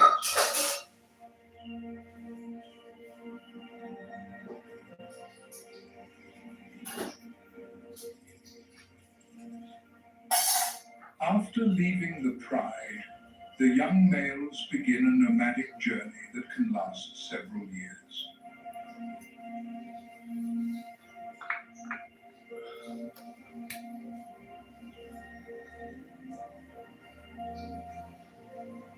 This phase of their life is marked by uncertainty as they must navigate the dangers of the savannah.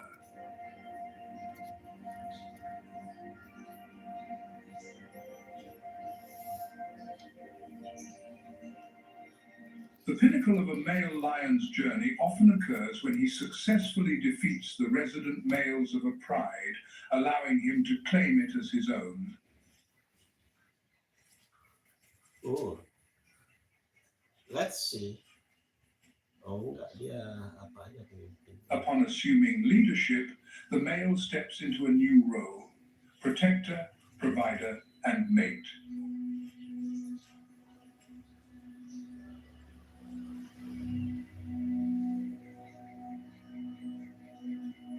Ini gambar muda nih. He must defend the pride against challengers and establish dominance over his territory.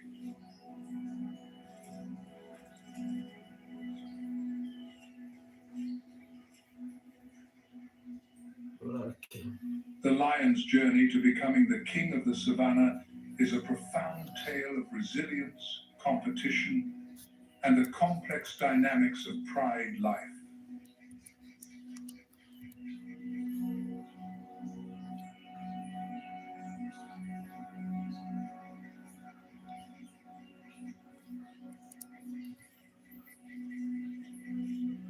As apex predators, lions not only symbolize power and majesty, but also embody the intricacies of social structures in the animal kingdom.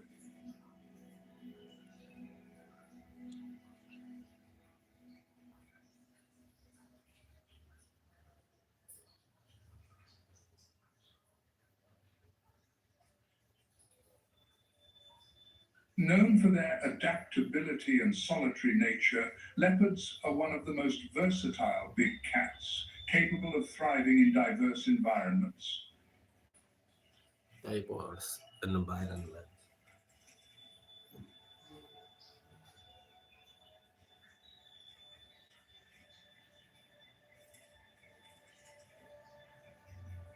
During the dry season in the Kalahari, these majestic cats face unique challenges.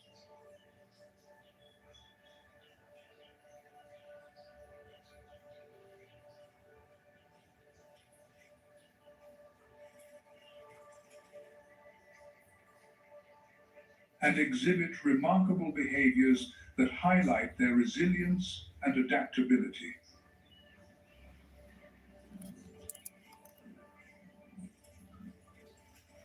Oh, it's still G.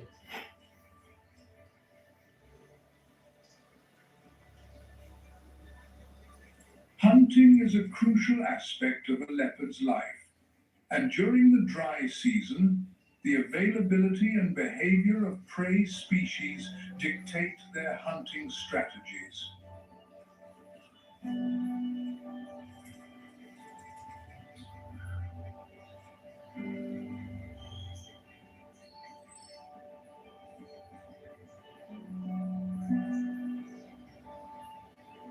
In the Kalahari, common prey includes springbok, impala, and duiker, all of which can become more difficult to hunt as the dry season progresses. Progresses.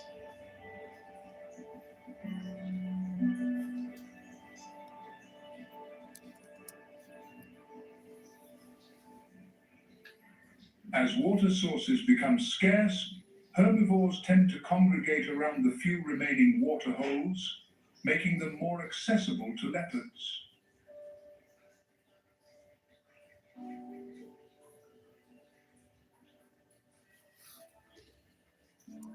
Yep, see Yuki 17-9. Leopards employ stealth and patience when stalking their prey, using their spotted coats to blend in with their surroundings.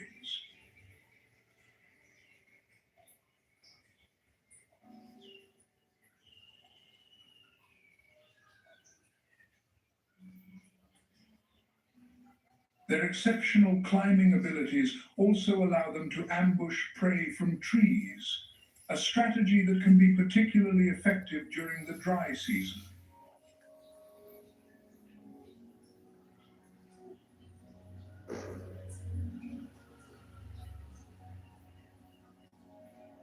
During the dry season, hunting becomes crucial for survival.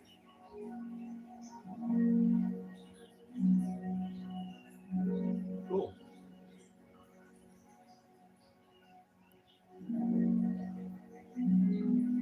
Leopards tend to hunt more frequently during the cooler parts of the day or at night.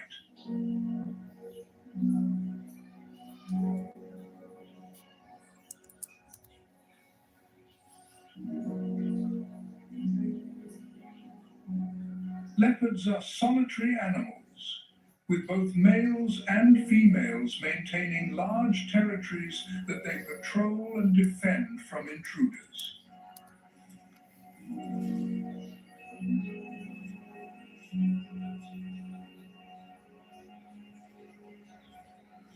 During the dry season, territorial marking becomes increasingly important as competition for resources intensifies.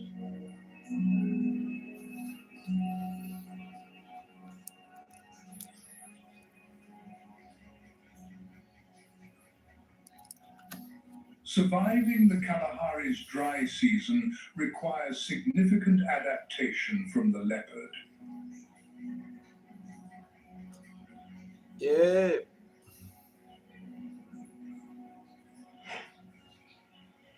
Their physiology is well suited for a life of stealth and ambush.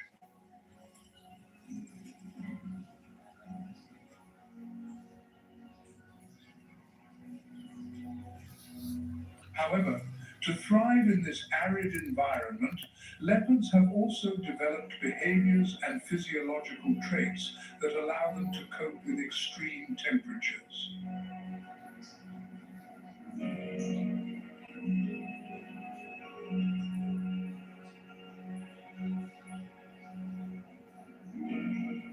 Leopards possess excellent climbing abilities, often retreating to trees, where they can escape danger and store their kills from other predators.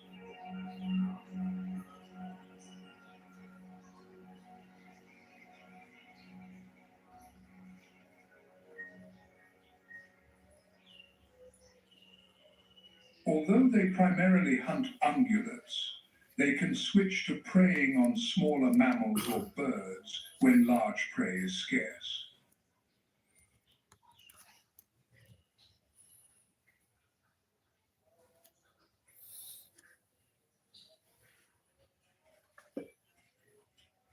Leopards play a crucial role in the Kalahari ecosystem as apex predators.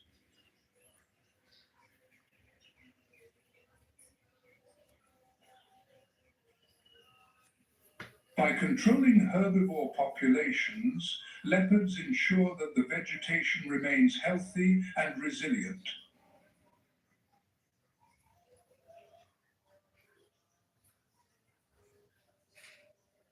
Oh, tempat apa ya?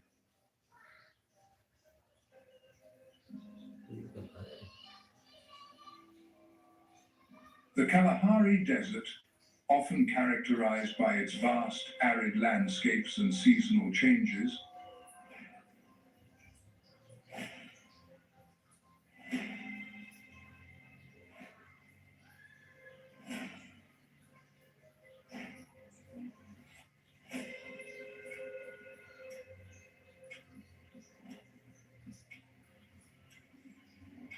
Kudu. is a unique habitat for a variety of wildlife, including the fastest land animal on Earth, the cheetah.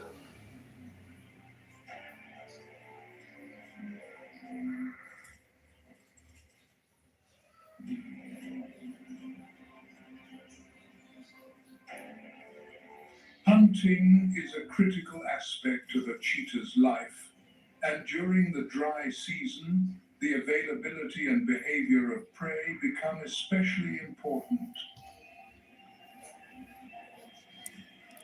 Ginting raih angka pertamanya mendahului si Yuki.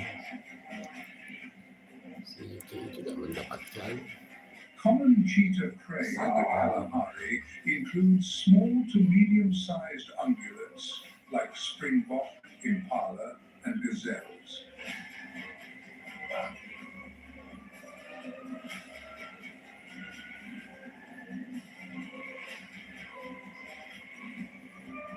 Cheetahs are renowned for their incredible speed, capable of reaching up to 60 miles per hour in short bursts.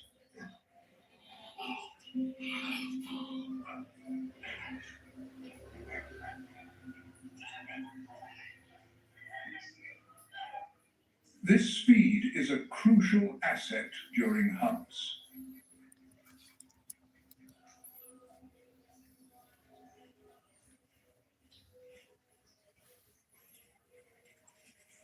During the dry season, cheetahs often rely on their keen eyesight to spot potential prey from a distance.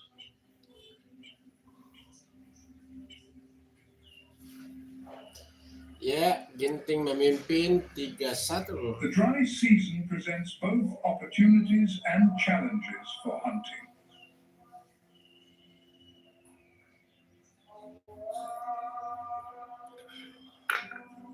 With sparse vegetation, herbivores are more visible.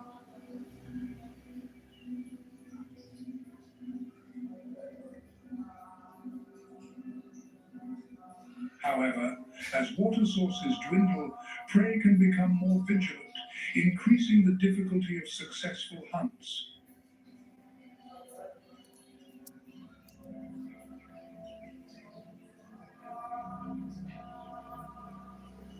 The cheetah's unique hunting style, which involves a combination of sprinting and sharp turns, allows it to outmaneuver prey that relies on endurance rather than speed.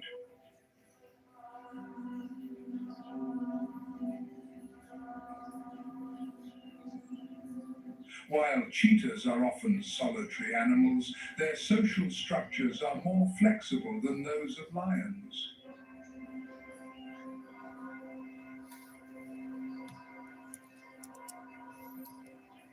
Keempat. Female cheetahs typically raise their cubs alone, teaching them essential hunting skills and survival techniques.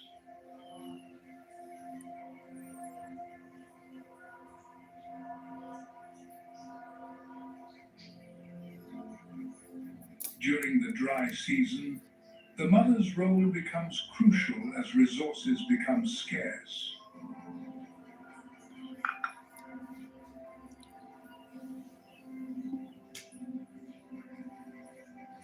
On the other hand, male cheetahs may form small groups called coalitions, often consisting of brothers.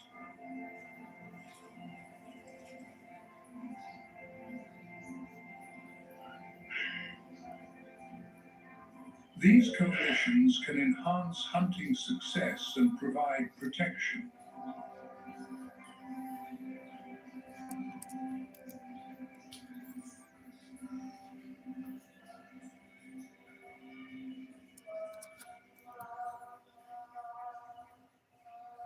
Surviving the Kalahari's dry season requires cheetahs to exhibit remarkable adaptations to cope with extreme temperatures and limited water.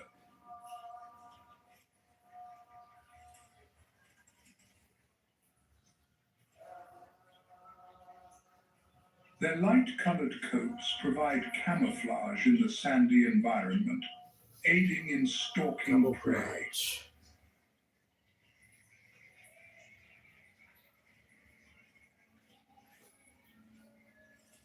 Furthermore, cheetahs have large nasal passages and lungs that allow for efficient oxygen intake.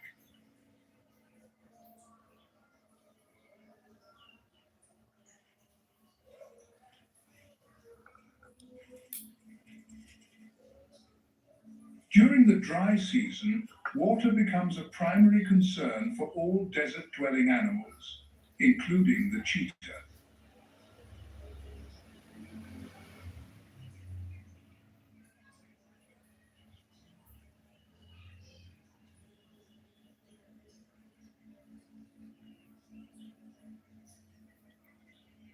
Cheetahs are highly adaptable and can survive for long periods without drinking water directly, obtaining the necessary moisture from their prey.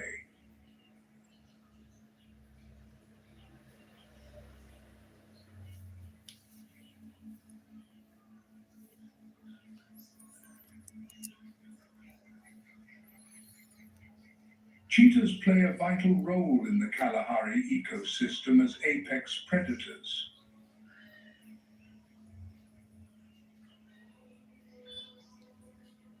Remaja.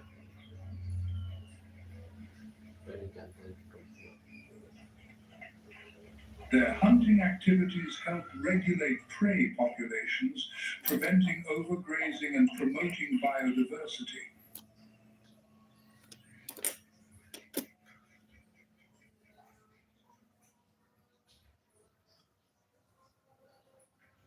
Cool ya.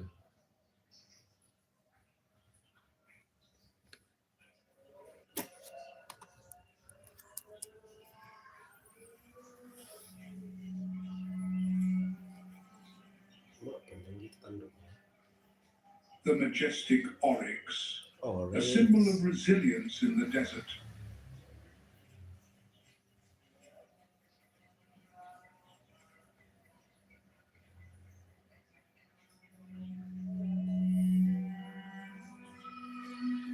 In the arid lands of Namibia, where the sun beats down relentlessly and the earth is painted in hues of ochre and gold,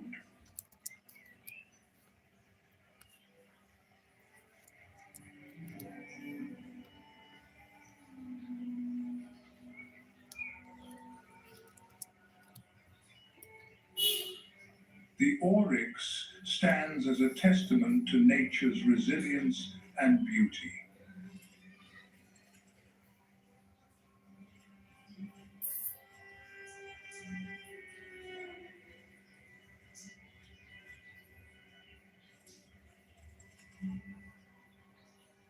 The oryx, particularly the desert oryx, is a majestic creature characterized by its long, straight horns that can reach lengths of up to 35 inches.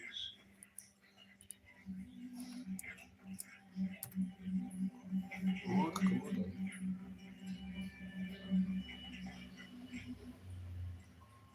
The oryx's coat is a beautiful blend of sandy beige and white, providing perfect camouflage against the desert sands.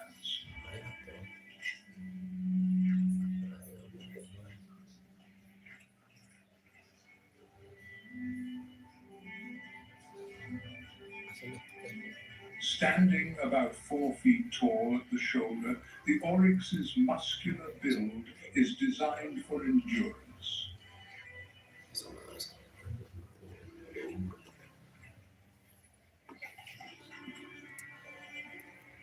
Its long legs allow for swift movement across the vast desert expanses. Allora,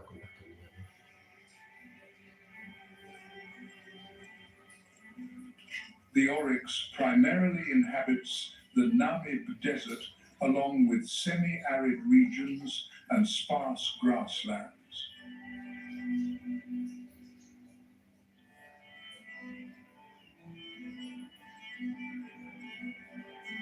The oryx is renowned for its extraordinary ability to go for long periods without drinking water.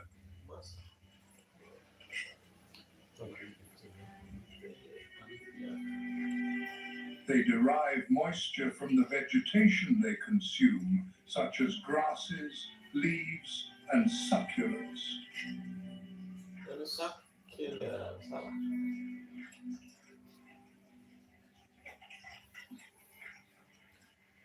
Socially, the oryx is often found in small herds, typically consisting of females and their young, led by a dominant male.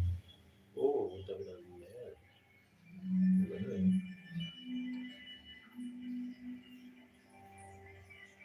The oryx stands as a majestic symbol of resilience, embodying the harsh beauty of the Namib Desert.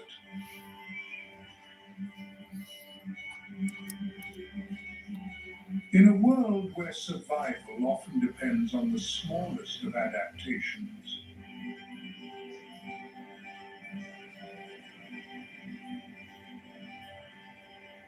the oryx teaches us about the incredible capacity of life to endure, thrive, and inspire in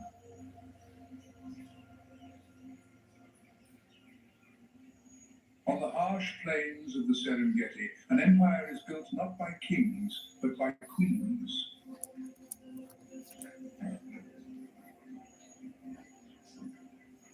The lioness is the soul of the pride. Soul of the Fly. They are born strategists, the keepers of the clan's lifeblood. On the battlefield, they need no command.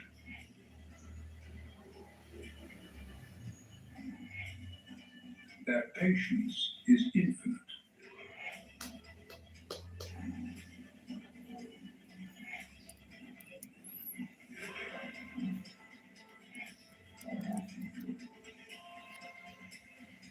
For the lioness, the hunt is not for glory. It is a life or death battle to ensure the survival of the next generation.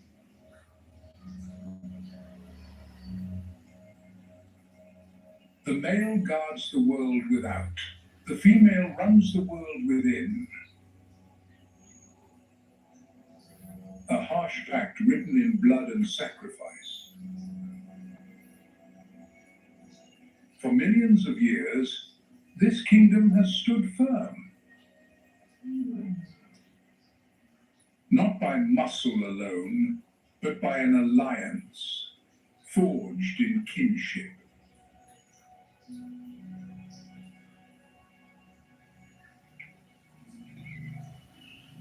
The Serengeti, a land where the sun dictates every law of survival.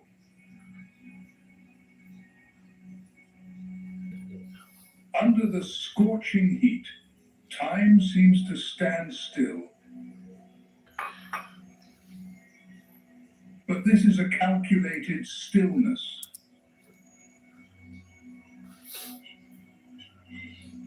Here, life is measured in each restrained breath. The apex predator is never in a hurry.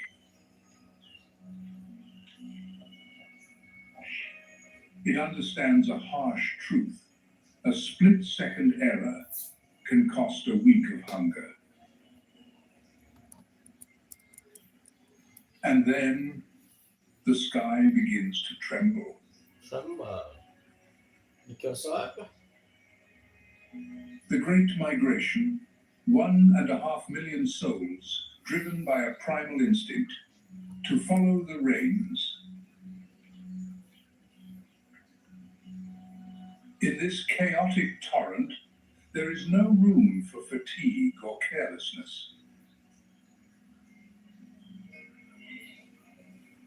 Because here, to stop is to perish.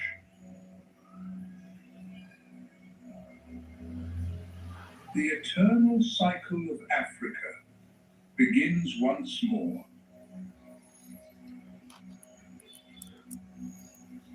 Amidst tens of thousands of chaotic targets, choice is a matter of life and death.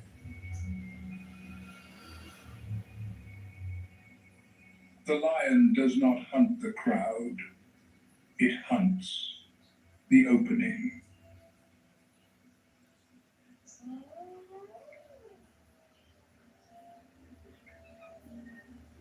Hoarse, broken sounds echo in the night, like a suppressed, mocking laugh, heralding the approach of the spotted hyena, the continent's most persistent and enduring scavenger.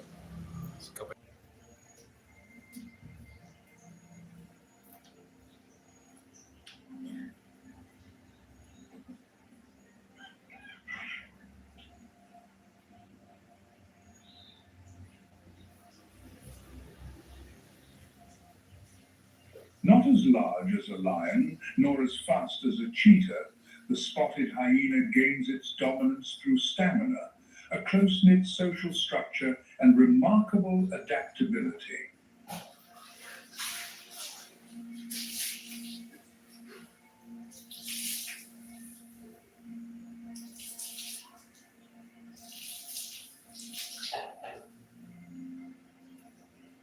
The jaw of a spotted hyena is one of the most powerful biological tools in the natural world.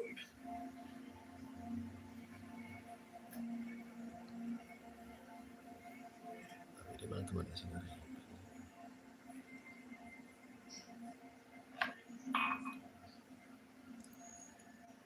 This ability allows the hyena to utilize nearly every part of a carcass, making them incredibly effective natural recyclers.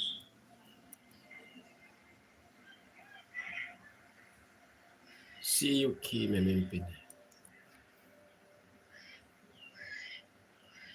Kodai Though often Narauka. labeled as scavengers, studies show that spotted hyenas are in fact very effective hunters.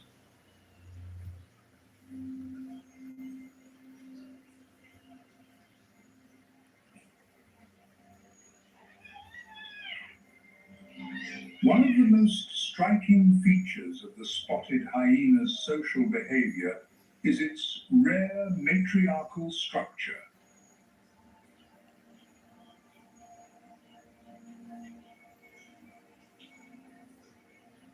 Each clan controls a vast territory, which they regularly patrol and mark with scents and calls.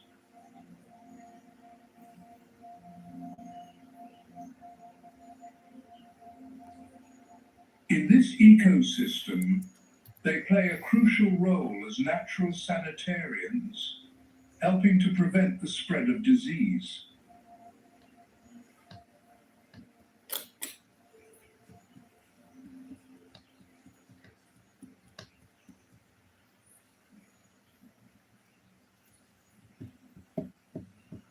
In the soft light of the savannah, the silhouette of a black rhino slowly emerges.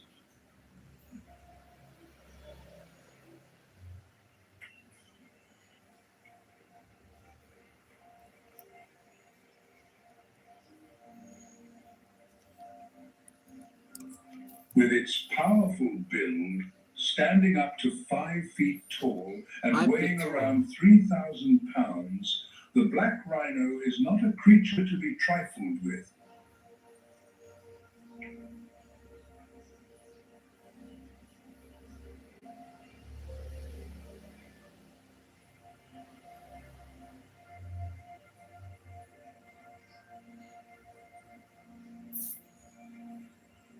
They bear 2 horns that grow continuously throughout their lives, used for defense and playing a crucial role in intense confrontations with their own kind. With your own kind.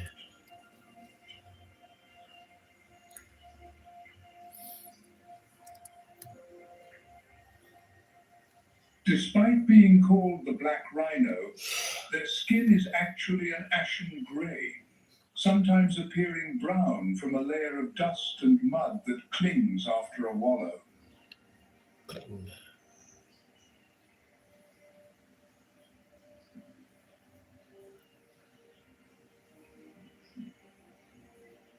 Unlike the grazing white rhino, the black rhino is a browser, equipped with a pointed, prehensile upper lip that functions almost like a finger. Malah rasa pinggul. Bibirnya. They can go several days without drinking directly, absorbing most of their moisture from the vegetation they consume, an essential advantage in such an arid environment.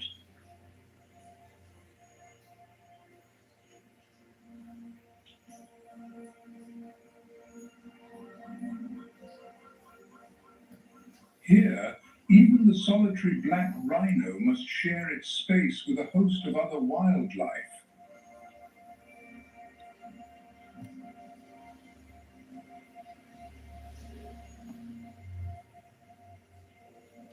Unlike the daytime, when the scorching heat pushes life into the shade, the fall of night brings a change.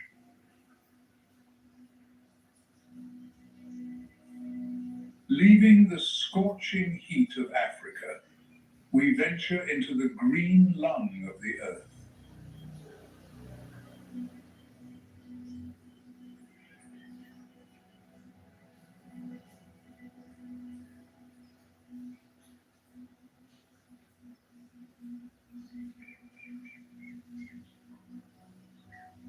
Where humidity is breath, and the deep darkness of the jungle hides entirely different secrets.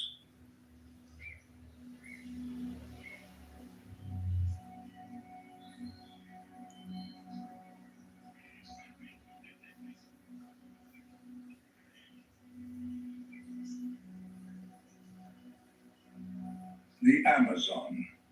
The new journey officially begins.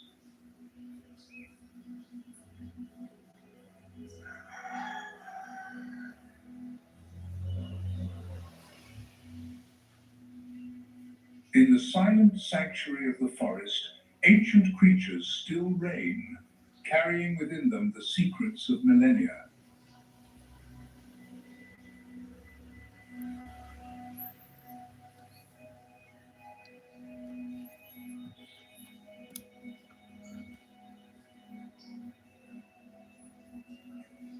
The jaguar, lord of the night, glides with a deadly grace, its amber eyes glowing like embers in the dark.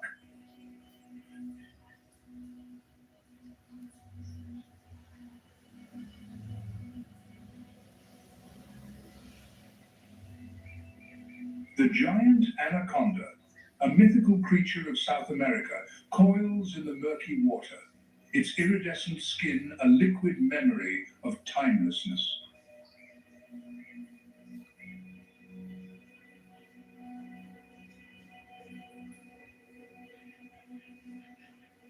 And here, in the vast expanse, the toucan, with its brilliant beak, a colorful dance of creation, takes flight against the blue sky.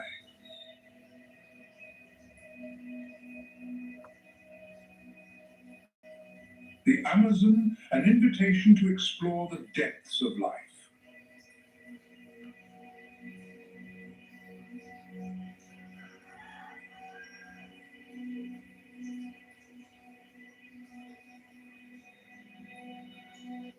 Cek tokilan daging barbecue, rasanya bagus. Cek tokilan daging barbecue, efeknya habis-habis. A journey into the emerald heart of South America, where the fingerprint of the Creator is present in every breath.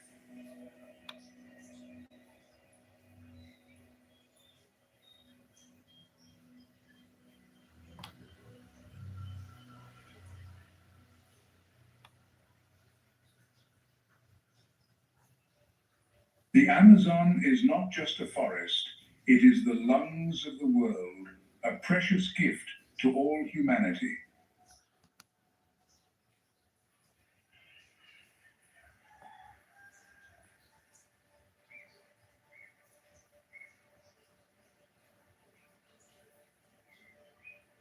It is home to an estimated 390 billion trees of at least 16,000 different species, performing a sacred gas exchange, absorbing vast amounts of carbon dioxide and releasing pure oxygen.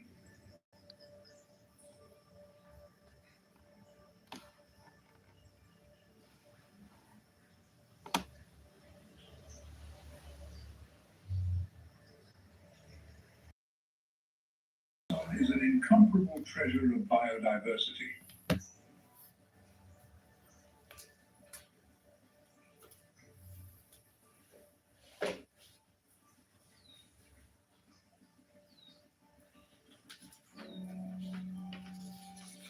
It is estimated to be home to nearly 10% of all known species on Earth.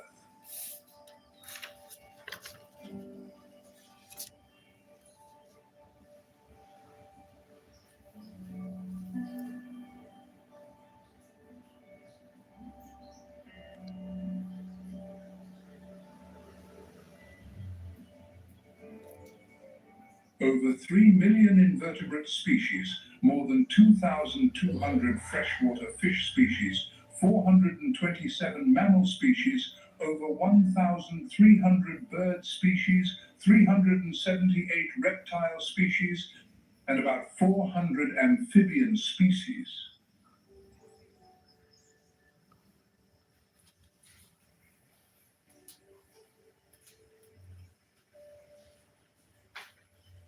These creatures coexist in a mosaic of diverse ecosystems.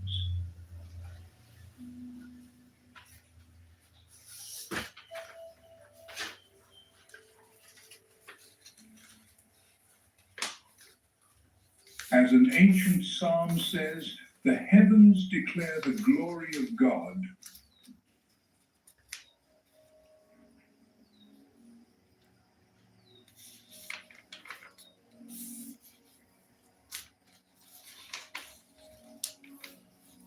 And here, this entire majestic forest unceasingly proclaims the work of his hands.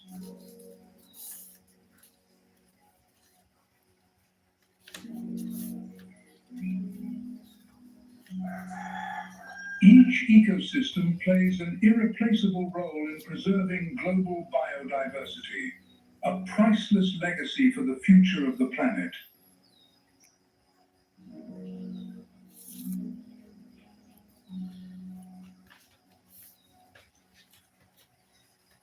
High above the forest floor, a completely different world unfolds. The canopy is a kingdom suspended in midair.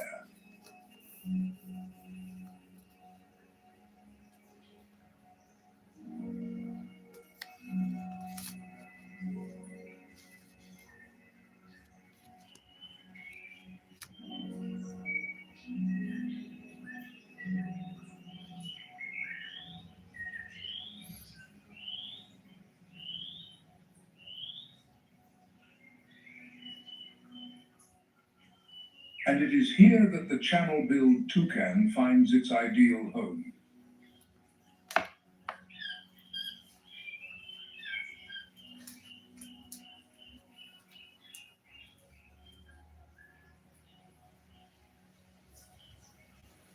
With its striking contrast of jet black plumage and a gigantic, colorful beak, the toucan is one of the most impressive birds.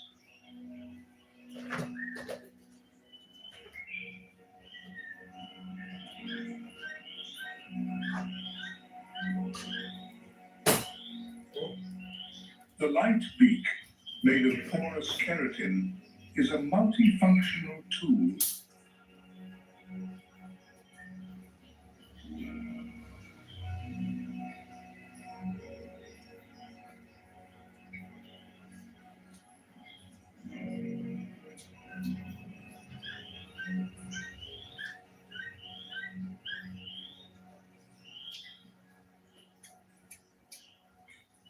It reaches for distant fruits, peels nuts, and catches insects.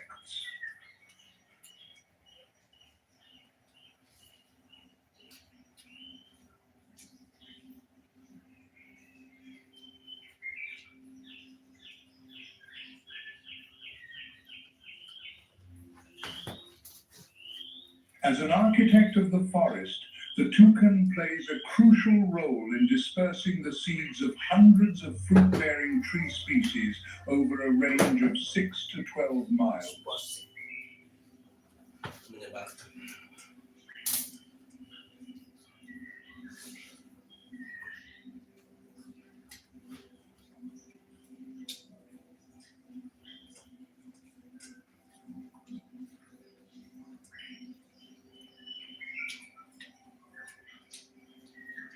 They often gather in small groups, communicating with their characteristic hoarse calls.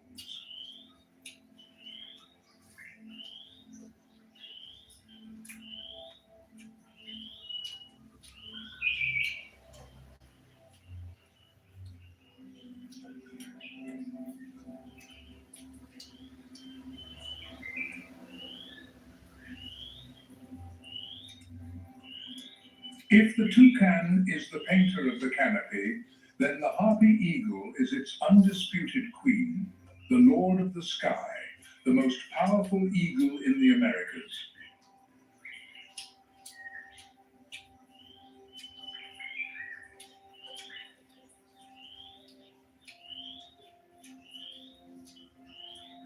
With a wingspan of over 6.5 feet and a powerful build, the harpy eagle is a majestic sight as it soars over the highest canopy.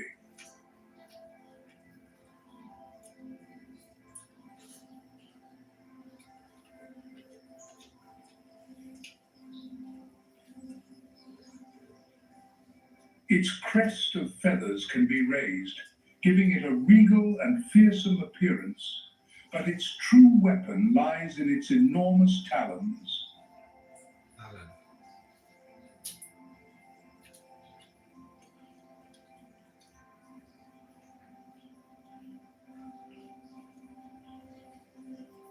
Its main diet consists of tree-dwelling mammals such as monkeys and sloths. Ini kayak AI ya. They hunt by perching silently, watching with patience.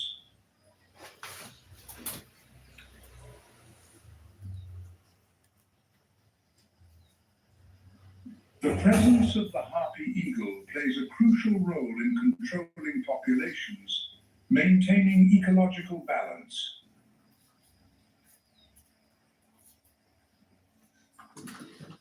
Their nest building is a feat in itself, located on giant, ancient trees.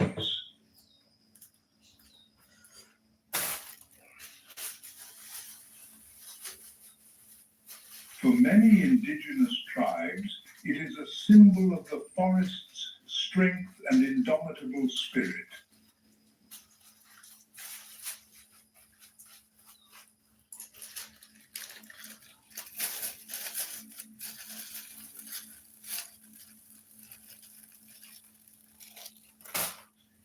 In stark contrast to the harpy eagle, the three-toed sloth is the embodiment of slowness and tranquility.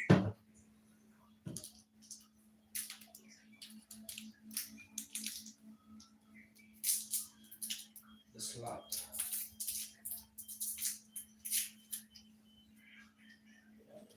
It lives its unhurried life like a philosopher of the green world.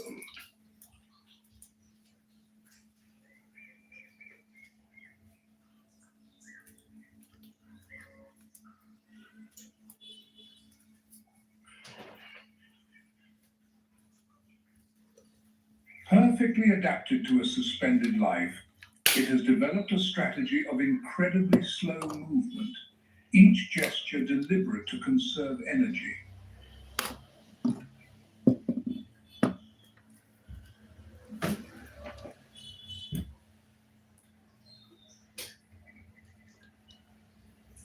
Its characteristic grey-green fur is often home to algae, moss, and even insects, creating a miniature ecosystem.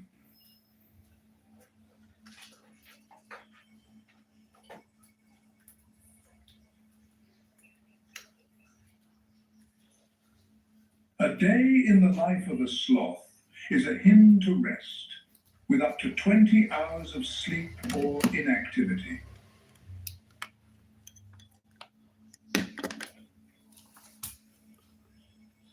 Ada nonton. Famous for its speed of 0.15 miles per hour, adapted to its extremely low metabolism.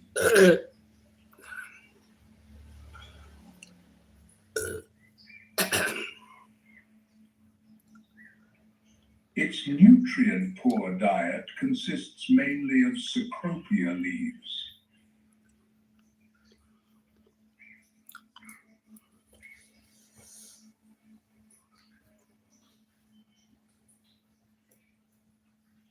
Its complex, multi-chambered stomach contains symbiotic bacteria that help it digest cellulose.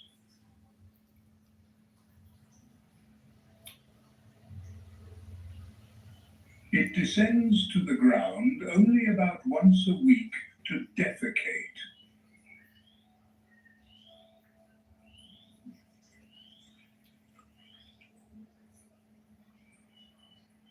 A dangerous but necessary journey for the life cycle of some moth species that live in its fur.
argued Jangan ini. stance.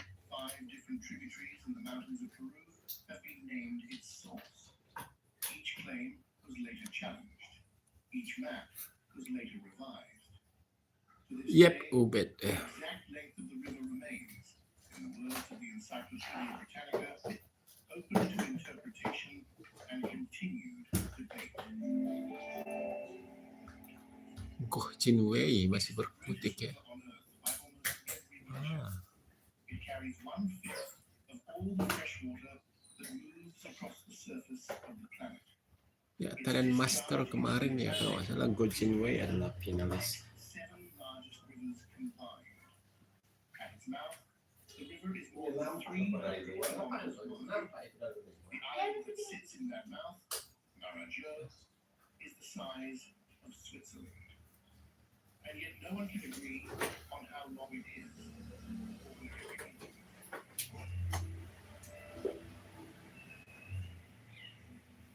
More than 1,100 tributaries feed into it. Some of those tributaries are themselves among the largest rivers in the world. The basin they drain covers 7 million square kilometers, an area larger than the entire European Union, spanning 9 countries, 3,344 indigenous territories, and more than 30 million people. No species on Earth lives there. Is an ocean in disguise.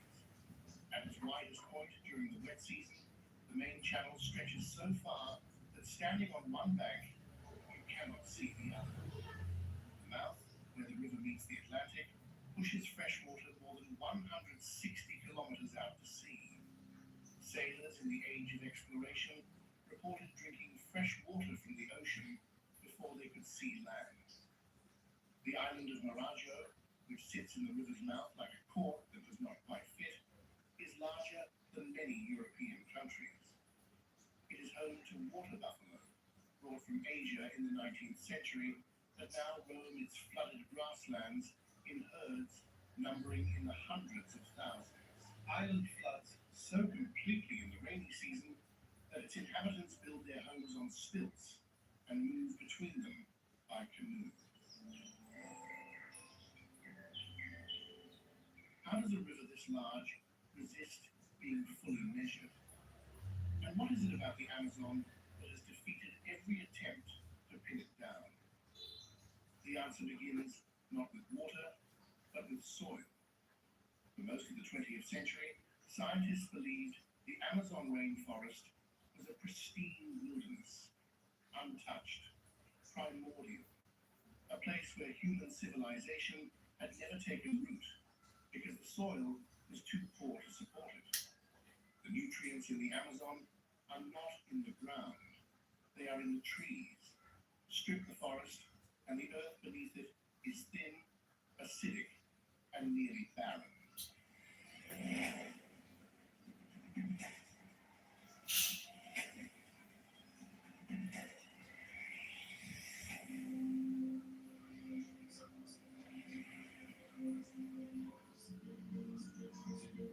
That understanding began to unravel in the 1960s, when researchers started finding something that should not have existed.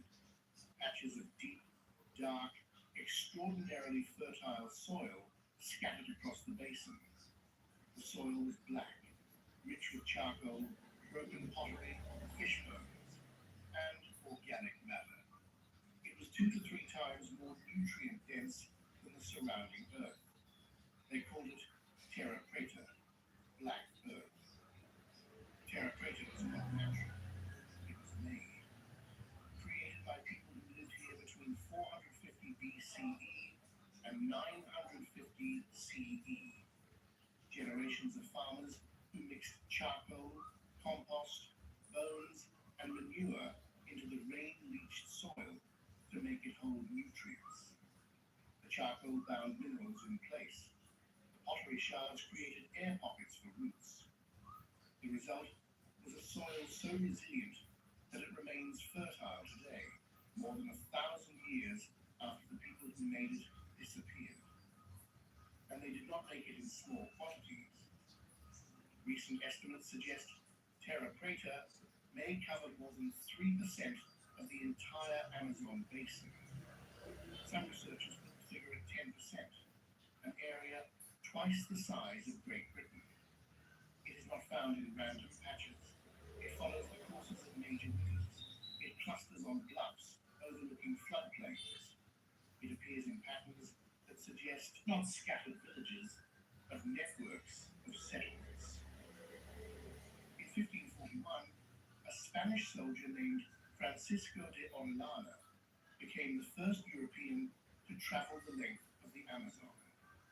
He reported something extraordinary: densely populated regions stretching hundreds of kilometers along the river, large villages, organized farms, roads. He described warriors, cities, and a civilization sophisticated enough to field armies. For centuries, his account was dismissed as fantasy. The Amazon could not support cities. The soil would not allow it.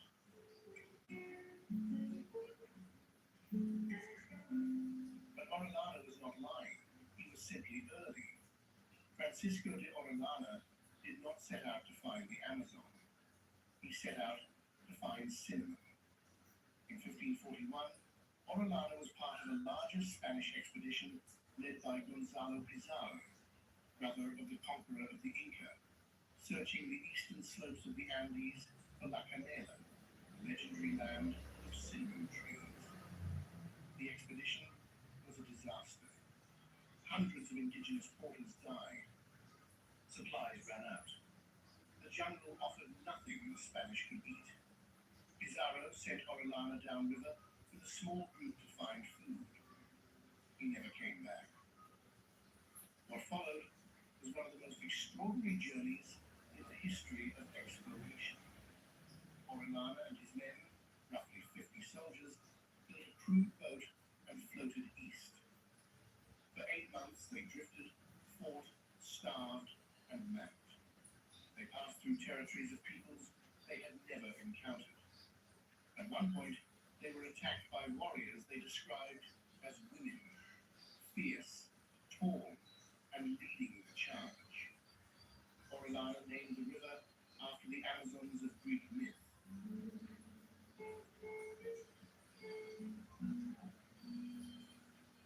August 24th, 1542. They reached the Atlantic Ocean. They have traveled more than 4,000 miles through the interior of a continent no European has ever crossed. Orellana's account described something that did not fit the European understanding of the tropics. He spoke of settlements so large and so continuous that it took days to pass through. He described roads leading inland from the river. He reported farms, fishing weirs, and food stores. In one stretch, he claimed the villages were so close together they formed a single continuous settlement along the banks. He was describing a civilization, and no one believed him.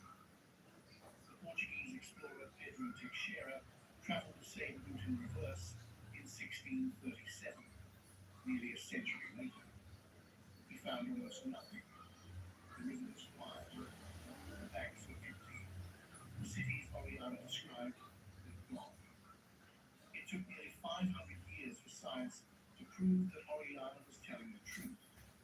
Within decades of European contact, smallpox, measles, and influenza swept through the basin. An estimated 90 to 99% of the indigenous population died. Entire civilizations, their languages, their knowledge, their cities, vanished within a generation. When later explorers returned to the same stretches of river, they found nothing but forest. The trees had swallowed everything. What the trees did not swallow was the soil. And in the 21st century, a technology called LiDAR, laser scanning from aircraft, began to see through the canopy for the first time. Beneath the forest floor in Bolivia, researchers found conical pyramids, complex water management systems, and cities. In Ecuador's Upano Valley, they uncovered dense urban centers with thousands of homes, plazas, and road networks. Across the Brazilian state of Acre, deforestation revealed enormous geometric earthworks, circles, squares, and hexagons carved into the ground, dating from the 1st century to 1250 CE. The Amazon was not empty before Europeans arrived. It was home to millions of people who shaped the forest itself. A study of more than 1,000 research plots across the basin found that 20 of the most common tree species in the Amazon are domesticated, planted, tended, and spread by human hands over millennia. Half of all trees in the Amazon belong to just 227 species. Many of them are palms, fruit trees, and nut-bearing species that ancient peoples cultivated. The forest is not a wilderness. It is a garden whose gardeners were killed. And the soil they made, the terra preta, still works. Farmers in the modern Amazon seek it out. They know where to find it. They plant on it because nothing else in the basin grows as well. 1,000 years after the last hands shaped it, the black earth endures. Ibu hasil nomor 1. Cek cepat tolnya. Nomor 1 urutannya itu karena utamanya energi mineral terbuat dari malt, 100% susu sapi asli, kakao asli, tumbuh-tumbuh dan aktif. Pilih energi mineral. Semangat gak ada matinya. Live stream dari pagi sampai malam. Mana aja.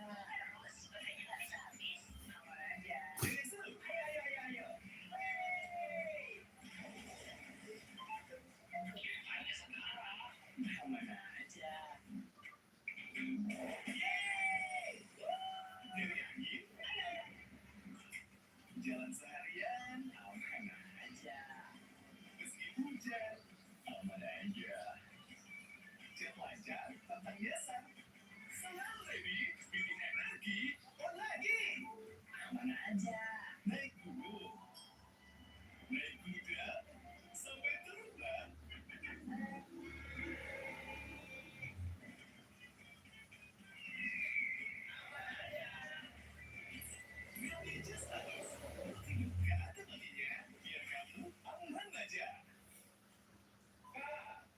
Udah kelar nih. Baterai masih awet nih. Challenge berapa lagi kak?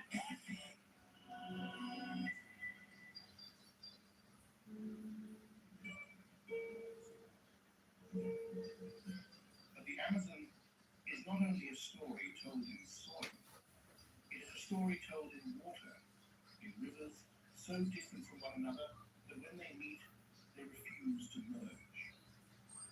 10 kilometers east of Manaus, a city of more than 2 million people in the heart of the Brazilian Amazon, two of the world's largest rivers collide. The Rio Negro, black as tea, arrives from the Colombian highlands carrying almost no sediment. Its color comes from dissolved plant matter, the stain of millions of rotting leaves. It is warm, slow, and acidic. The Rio Solimões arrives from the opposite direction, having traveled more than 1,600 kilometers from the foothills of the Andes. It is coffee-colored, thick with sand and silt scraped from the mountains. It is cooler by 6 degrees. It moves at twice the speed. Its chemistry is nearly neutral. Where these two rivers meet, they do not blend. They flow side by side within the same channel, one black, one tan, for 6 kilometers. The boundary between them is so sharp, it is visible from space. A geologist once described the scale of it as 6 Mississippis of cafe au lait colored water converging with 2 Mississippis of black tea colored water. The difference in temperature, speed, density, and pH creates a physical barrier between them. They resist each other. They flow together, but separately, for kilometers, before the faster, denser water of the Solimois finally overwhelms the Negro, and the two become one. The Brazilians call it the Encontro das Aguas, the meeting of the waters. It is not the only confluence like this in the Amazon. At Santarém, the Amazon meets the turquoise Tapajós. At Tefe, at Parintins, at Coari, dark and light waters meet and hold apart. But none is as large or as dramatic as this one. And none sits beside a city with a story as strange as Manaus. But the Amazon's water holds another secret, one that even the people who live beside it rarely see in full. For half of every year, the river rises, not by centimeters, by meters. In the central Amazon, the water level can fluctuate by more than 14 meters between the dry season and the wet season. When the river rises, it has not stayed within its banks. It floods the surrounding forest. The Várzea, the seasonally flooded forest, is a world that appears and disappears annually. For months, the forest floor lies beneath 3, 5, even 10 meters of water. Fish swim between tree trunks. Dolphins navigate through the canopy. Entire ecosystems exist in a state of perpetual reinvention. Species adapted